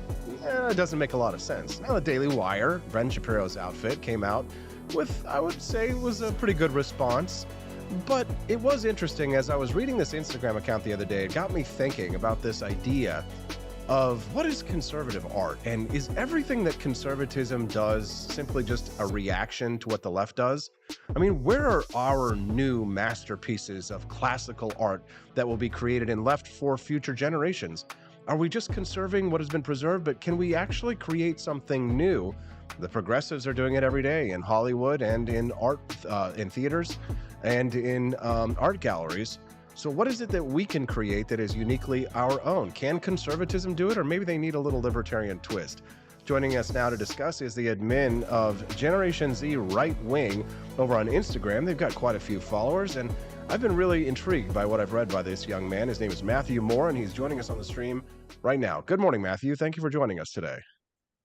Good to see you, Austin. How you doing? I'm doing good. So, Matthew, if you wouldn't mind, kind of set this up for our listeners this morning. The question of how this conversation began about conservatives creating art and, you know, the Daily Wire's response to the Hershey campaign. Would you just give us a brief little recap? Well, I mean, you did a pretty succinct explanation of what happened. Basically, Hershey's came out and they did a performative art piece where they had a transgender woman, so a biological male, come in, and they did a piece called Hershey's, and it was, you know, basically it was what transgenderism always does, which is undermine women and subvert actual womanhood and make it a mockery and showcase. And so Daily Wire did what Daily Wire tends to do in these sort of things, and they issued a response. And Jeremy, to his credit, had within 2 days they had their own chocolate brand coming out, and their response was basically making their own brand and saying, okay, so we're actually going to stand against this stuff. And the issue comes in the fact that it is what conservatism always is these days, which is just a reaction to something that the left does. And like, it's not something created of its own volition. It's not something created out of, you know, just conservative values. It is something that is created in opposition to the left. And that's where the problem lies, because conservatism for the past 50, 60 years has never made anything new. It's never made its own culture. It's just standing against the other side. That's a really good point, Matthew. I've actually been saying pretty much the exact same thing on the Wake Up America show over the last couple of weeks, because it does appear as if conservatism in regards to arts and philosophy is intellectually bankrupt. I would point to something like this, Matt, and I wonder if you would agree. You might disagree with this, but conservatism inherently is always looking backwards, as a matter of course, right? By definition, conservatism to conserve what came before us. But that to create new works of art, you might have to have, I won't use the word progressive, but, you know, you have to, you know, be considering a progress. As a matter of fact, I really like what Donald Trump said the other day when he was talking about creating futuristic cities. But immediately the response by many conservatives was, no, this is the devil, this is satanic, this is demonic, right? And, you know, critical of works of art. And it's so very easily triggered by what the left does, rather than focusing on what conservatism is and creating something new. But is that sort of a defining feature of conservatism? I mean, it would seem to be inherent to the philosophy. Am I wrong? So you're half correct. And to pull the specific issue that you just brought up of Donald Trump talking about building these futuristic cities, I actually saw that, and my response was, this is actually a good idea. And to be very transparent, I am not a Donald Trump fan. I have not been for several years. I did vote for him in 2020.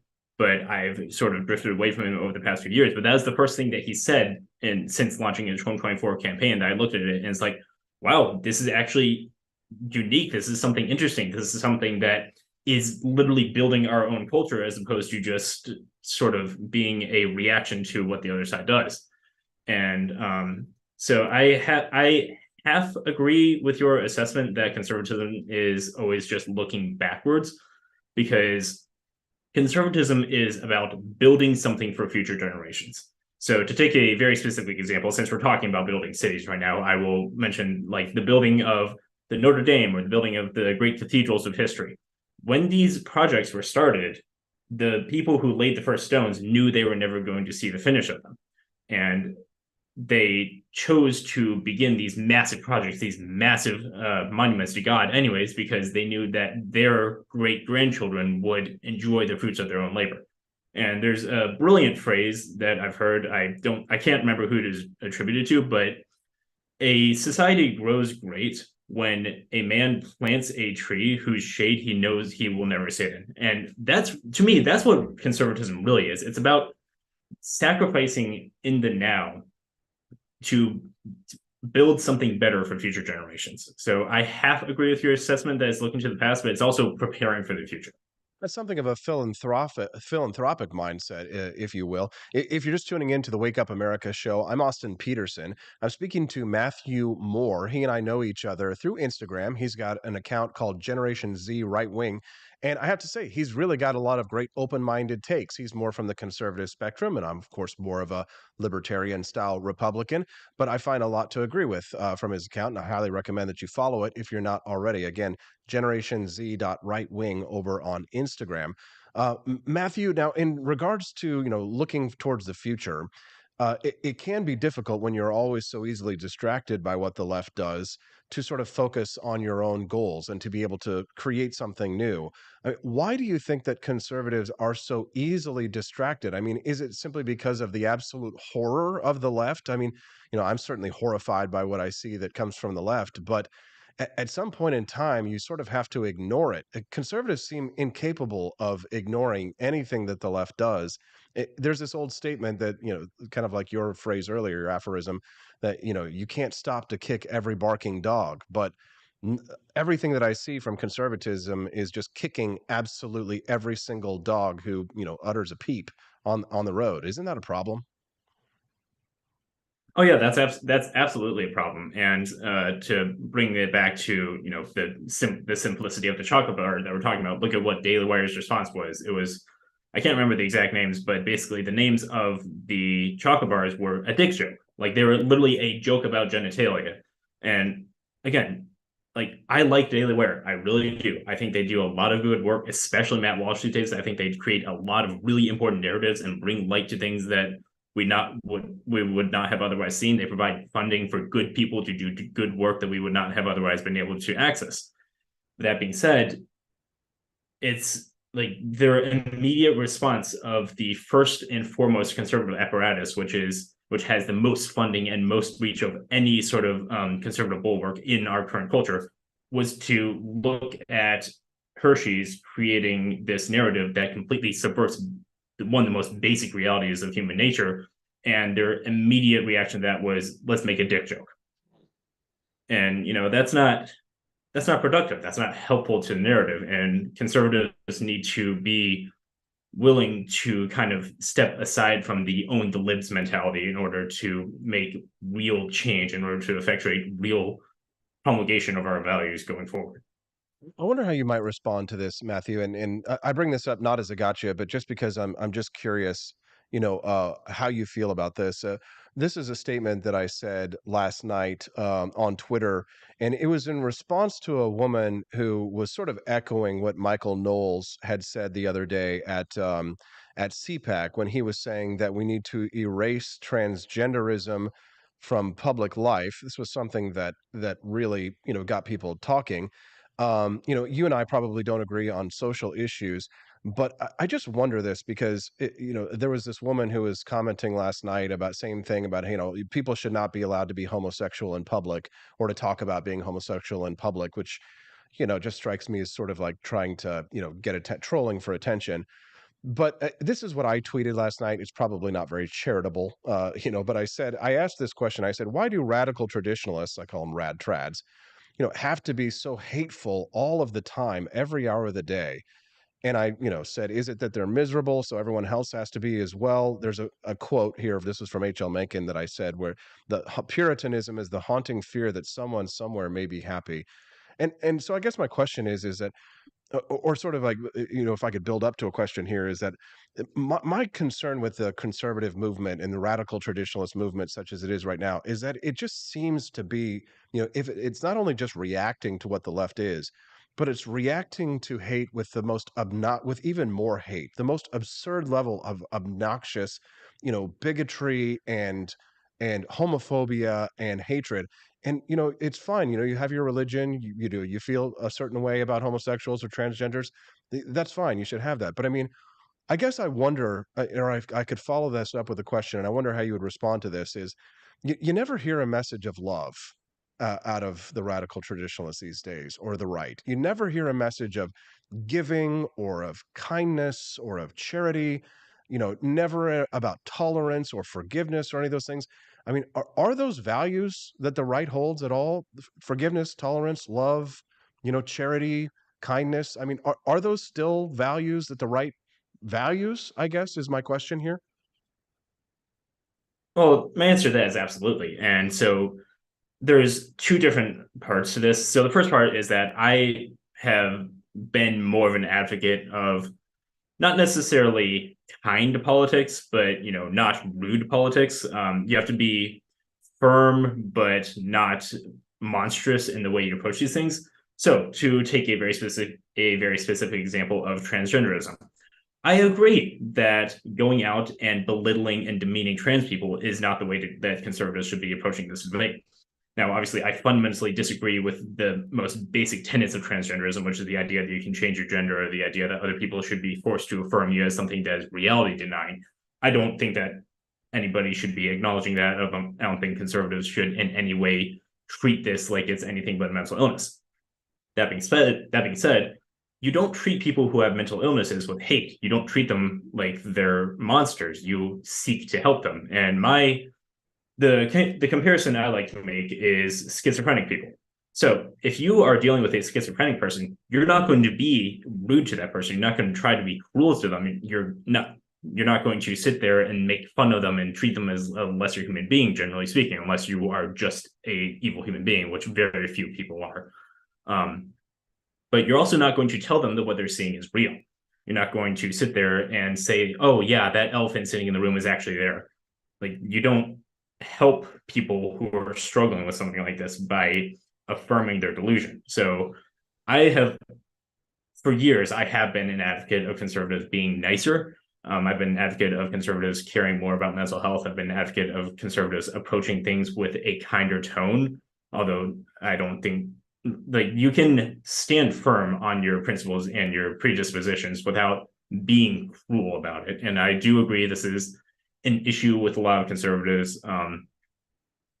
This is probably why I find that myself enjoying your content so much more than I do other traditional conservatives that I find, is because there does seem to be more of a message of at least respect that I pick up from your account, which is why I really appreciate what you do. You're probably not a fan of Friedrich Nietzsche. I certainly am. He had a quote that said, "Beware that when fighting monsters, you yourself do not become a monster. For when you gaze long into the abyss gazes into you." Of course, my concern is that the conservative movement in fighting monsters itself becomes a monster. I guess on this topic, one last thing here in terms of respect and tolerance. One of the themes that I see coming from conservative accounts is this idea of defending the liberty or the constitutional rights of those who you disagree with. You'll quite frequently see on gun meme accounts, for example, the idea that lolberts, like people like myself, libertarians, the idea that you should defend the rights of people who don't defend your rights is ridiculous. They will say that it's a joke to believe that people like Antifa or communists who live here in the United States should enjoy the same Second Amendment protections that we have, essentially arguing that if you are a communist, or if you're an Antifa member, or if you're a transgender or a drag queen, that you don't deserve to have Second Amendment rights because these are people who would take away your rights. Do you adhere to that philosophy, or do you agree with me that that I don't defend what you say, but I defend to the death your right to speak it? This is an issue that you and I are very much going to diverge on. So it depends on the severity of the transgressions against civil society that somebody commits. Frankly, I tend to agree with the argument that somebody who is out here advocating to cut up kids or advocating to force females to be exposed to men in the locker room against their consent, I am generally agreeing with the notion that people like that shouldn't be treated as equals in their society, because these people aren't equal. Like, these people aren't equal morally. I'm not talking about transgender people. I'm talking about people who are trying to subvert the rights of others in order to affirm themselves.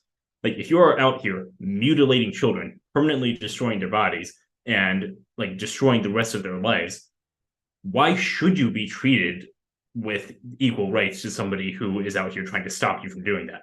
So I don't People who think commit crimes, of course, people who actually commit crimes would obviously lose their rights because they would be in prison. No. But I guess if I could quote Thomas Jefferson at you and in the form of a question, would you rather be exposed to the inconveniences of too much liberty or of too little? That is a simple question that doesn't have a simple answer. I do think there is a fine line between liberty and order. And I think the founding fathers, frankly, understood this, that you can't have liberty in a society that has completely abandoned morality. So the logical end conclusion for most people who trend toward the more authoritarian side, like myself, is that we want to create a society that is moral so that we can have your ideal libertarian society. But as it is right now, you can't have liberty with a side that completely denies something as basic as biological reality. And I don't think that you might be surprised, Matthew. I would invite you, if you have an open mind, I would invite you, and you can certainly make a recommendation to myself, and and this would go both ways. I would invite you to read a book called "Renegade History of the United States." And the version of morality that you're talking about, sort of the "Make America Great Again" ideal of the 1950s is sort of a relatively new phenomenon. If you actually go back into the early history of the United States, you might be surprised to find that American liberty was actually foundationally built by pimps, pirates, and prostitutes. Many of the early pioneers of American liberty were the degenerates that you yourself here are denouncing. As a matter of fact, the very first women who were allowed to own private property in the United States were brothel owners. Otherwise, women weren't allowed to own property at all. Of course, they weren't allowed to vote. But if I would, Matthew, I would be very curious to hear your response. If you could grab a copy of it, I'd even send it to you for free if you'd like. It's called The Renegade History of the United States. You would be surprised at how little morality Americans have had from our foundation even to today. And I might actually ask you to consider that when forming your own worldview. But certainly it's a challenge to your beliefs, and if you have one for me, I'd be I'd keep an open mind for it. And keep in mind, I've already read the Bible 6 times, if that's what you'd suggest. No, I'm happy to read the book. I will give you a warning that I am about 200 books deep in the list of things to read that I have not read. So, it's going to kind of get shoved at the bottom of the list there, but I'm happy to read it. And, I'm happy to have discussions with people who disagree. I know a lot of your audience is not going to agree with my stance on this.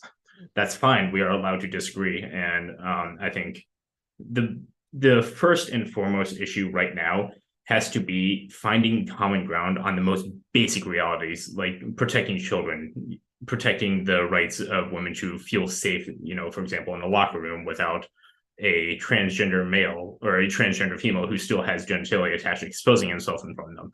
And I think remember you and this, I can. I would say, remember this, Matthew. It is women who are inviting the men into their locker rooms. And by what I mean by saying that is that it's not men who are out advocating for men to be in locker rooms. Yes, there might be a few biological transgender males who are the ones saying that I deserve to be in a locker room, but it's largely postmodern feminists, which is largely a female movement, that are advocating for these men to be in women's locker rooms. Do we really need to save women from themselves? I mean, at some point in time, democracy is the idea that the common man knows what he wants and deserves to get it good and hard. Don't you think that the feminists are going to learn a very brutal lesson very quickly and probably change their minds if we just give them exactly what they're asking for? Once again, not a simple answer. The issue with that is you and I. So let's take the very specific example of Leah Thomas. You and I both know that probably almost all of the women in that locker room with Leah Thomas, when he is exposing his male genitalia to them, are extremely uncomfortable. They also know that they can't speak out about this, otherwise their lives are ruined. I mean, you saw one of them tried to speak to Matt Walsh about this, and she had to completely hide her identity because if they knew who she was, she's going to get her life ruined. And I would say, I think it's sort of men's job as the protectors of society to create an environment where women are protected. And I think women it are should. It's my problem with this is just that we've liberated women from their gender roles, Matthew. We've allowed them into common. Do you need to run? Are you busy? No. Okay.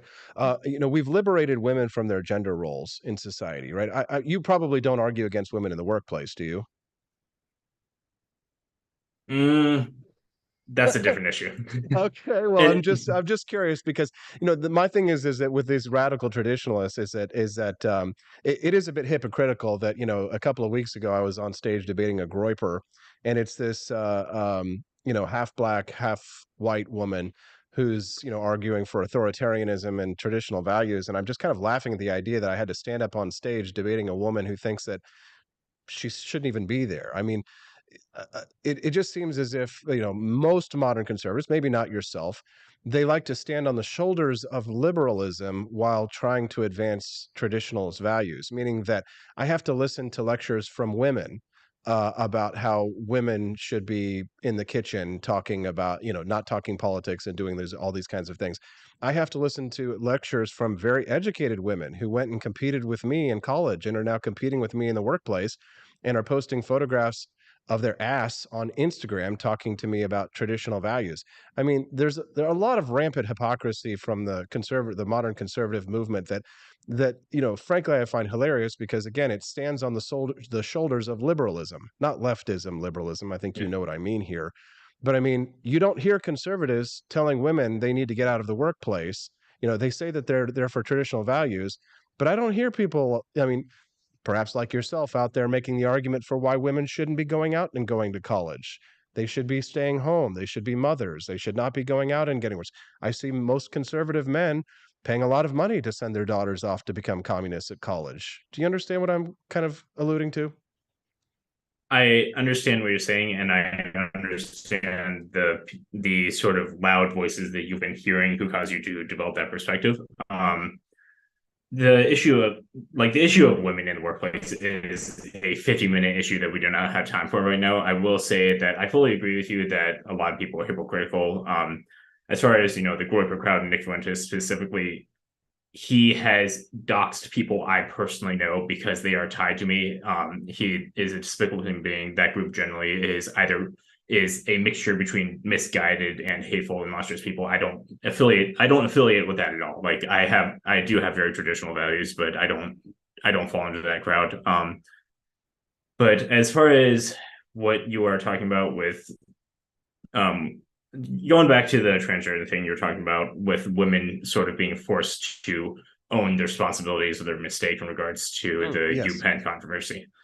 I don't think this is their mistake necessarily. I think this is the mistake of a society that has not prioritized protecting women and children as it should.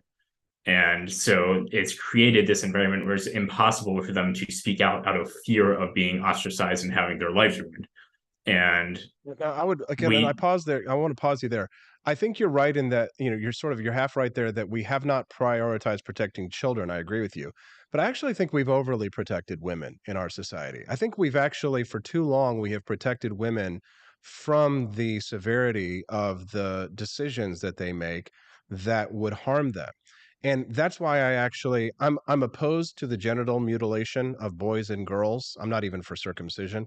But when it comes to the question of sports, I think that's one of those issues where it probably needs to happen because frankly, people care more about sports than they care about genital child mutilation. And when they start seeing the ridiculous that it is, I think people will rise up. So in that sense, I might be a bit of an accelerationist. But I mean, is it our job as men to protect women from their poor decisions? Absolutely, 100%. Men are biologically more aggressive, more dominant, have a more leadership role in society, and as such, it is our job to ensure that women are protected and cared for in society. I mean, there's very different. It's basic. Again, like this is the other side of the transgender debate is that like Matt Walsh's video, "What Is a Woman," which is a fantastic documentary. I recommend everybody in this audience to go watch it if you haven't. But it ended with his wife defining what is a woman as an adult human female. It's true. It's dictionary correct, but if you are, that doesn't get to the essence of what makes men and women different. And I think pretty much everybody understands men and women are vastly different biologically. I mean, men are much more aggressive, much more dominant, and much more likely to seek out leadership roles. And as such, that aggression and dominance needs to be channeled into protecting and fostering an environment that helps, to repeat myself, that helps protect women and children, because no, you make like, a good women point. And I aren't. mean, in theory, I agree with you, Matthew. The only problem is that, I don't see us remarginalizing women anytime soon. That I don't see society, sort of putting women back into a sub role to males in terms of decision making. And I see most mainstream conservatives endorsing women in the workplace and women's liberation and a certain level of feminism, maybe not this feminism that you and I are familiar with today, unfortunately. But in liberating women from their gender roles, we've begun to liberate men from their gender roles to only to a certain extent. I mean, we still have to pay for dinner. We still have to make more money than our wives. We still have to go, if the burglar breaks into the house, get the gun and protect our wife and our children. We'll never be free of those gender roles. But the consequence of liberating women from their gender roles is probably the effeminization of men, right? It's probably the transgenderism of men. But I don't know how you can put men into their proper gender roles without some corresponding radical traditionalist approach to remarginalizing women in the workplace, Matthew. It's a sincere problem. And, it's not as much of a problem, though, when you're more libertarian like myself, because it's just laissez-faire. But your challenge is certainly cut out for you, Matt. Yeah. To be a conservative in Yeah. such a pool of degeneracy, I don't envy you. Yeah.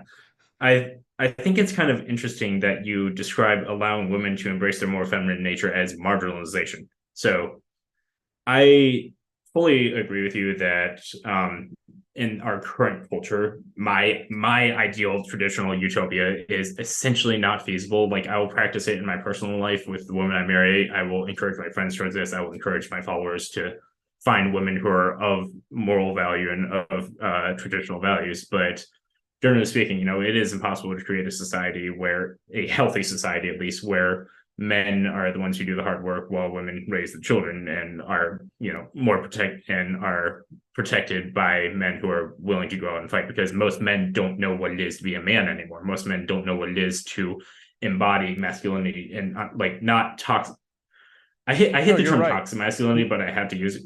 Sorry, no, you're right. You make a good point, Matthew, and you're definitely on the right track there. And when I say remarginalizing, I mean, you have to consider that, knowing that men aren't stepping up and being good fathers, or that men will sometimes abandon their wives and their children, that a woman does need to be able to have the kinds of maybe more masculine skills in order to be able to provide for her children, or if her husband dies, for example. I mean, it's important for a woman to be able to have a career, just simply because, some men won't step up, or they can't step up for whatever reason. So when I say remarginalize, I mean, I don't mean being less feminine, but in that women will be required to take on more masculine traits in order to be able to keep up with the pressures of our society, such as it is, until something changes. Matthew, this conversation went so long because it was awesome, and we had a nice big audience there for a little while, but I think everybody has to go to work, and so do I. Matthew, where can people find out more about you and your work? I highly recommend your Instagram account, but is there anywhere else you'd like to promote or have people follow you?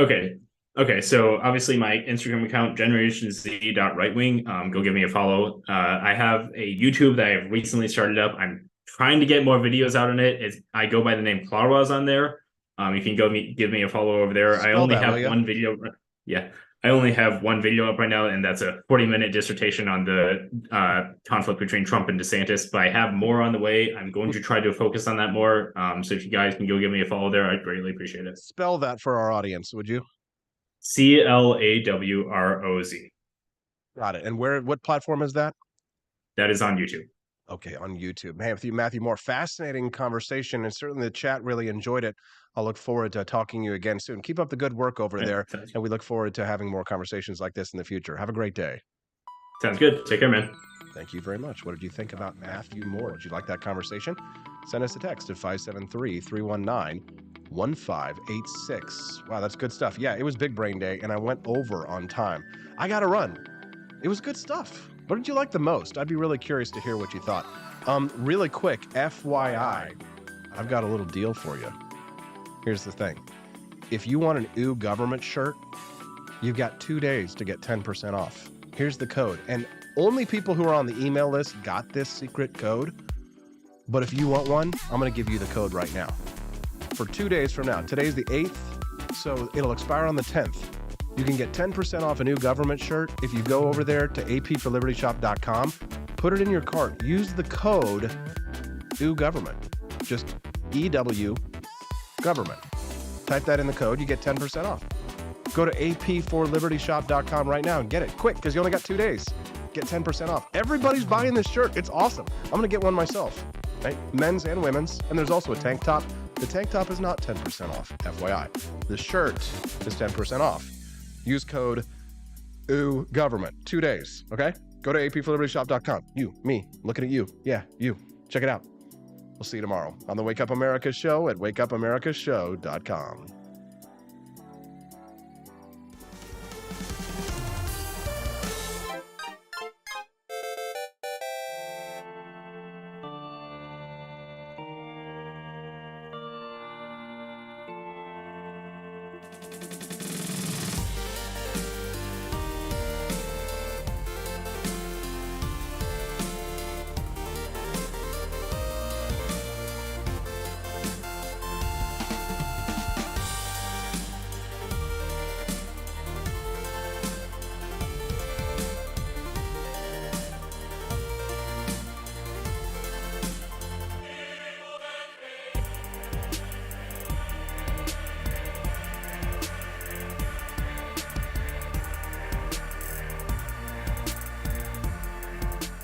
I like shooting things, but whenever I can't shoot something, I like to cut things. My life isn't all about shooting and stabbing and cutting, though. Sometimes I have to do actual work, but when I work, I still like to have fun. And there's nothing less fun than trying to cut with a crappy knife. Thankfully, from the ancient sect of Christian knights, who also loved cutting and stabbing, comes a new implement that has received my personal blessing, the Templar knife. Like the ancient sword of Excalibur, you don't choose a Templar knife, it chooses you. You just decide what kind you want on the website first, however, and then order it online, and then it chooses you. The Templar knife comes in a variety of shapes. As a man of culture and taste, I have decided I will never use a terrible knife again. And thanks to the inspiration provided by this excellent product, I have decided to launch a new crusade against anyone using less than superior knives. Join me, brothers and sisters, by visiting uppercuttactical.com/pages/Templar-knives. That's a lot of slashes. For that, you'll need a Templar knife. For 10% off, use code AP for Liberty and join me in a quest for glory, for liberty, for Christendom, for the Templar knife. Get yours today. Fire.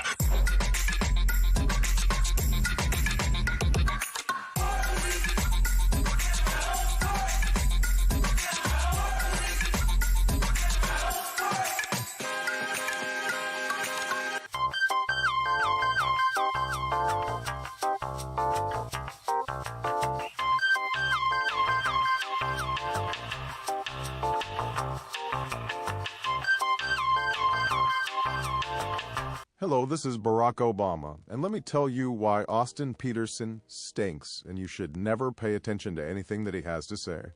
First of all, he's a libertarian, and we all know libertarians are idiots. They don't realize how important government is to everything that we do. I recently became aware that Austin has opened up a libertarian shop at apforlibertyshop.com. Now, I'm asking you as a personal favor to me that you never ever visit apforlibertyshop.com. With all of the great Liberty merchandise there, the last thing that we need to do is to get people spreading this message around the country, because then they might start thinking that they don't need government. And that's the last thing that good Democrats like us want. So if you love democracy, like me, and hate freedom, then don't visit AP for Liberty Shop. Like I said, whatever you do, do not visit apforlibertyshop.com. I'm Barack Obama, and I approve this message.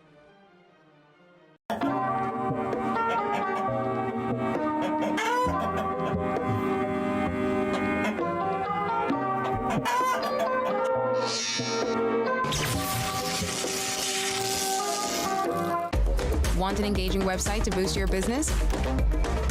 you're just a click away from 5-star Fiverr talent. Hundreds of freelancer skills like web design.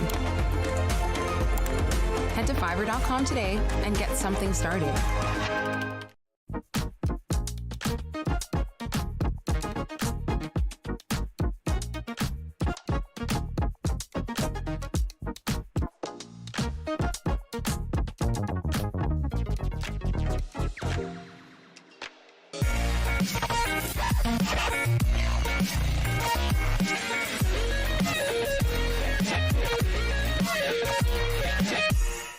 When I was in foster care, I never knew when I would have to move, so I always had my suitcase ready to go.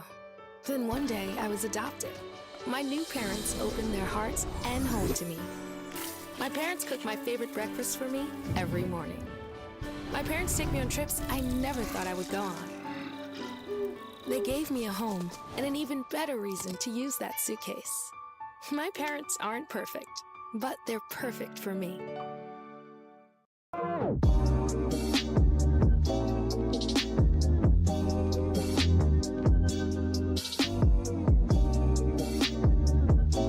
would remind you that extremism in the defense of liberty is no vice.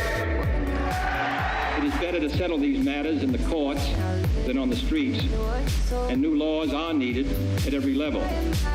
But law alone cannot make men see right.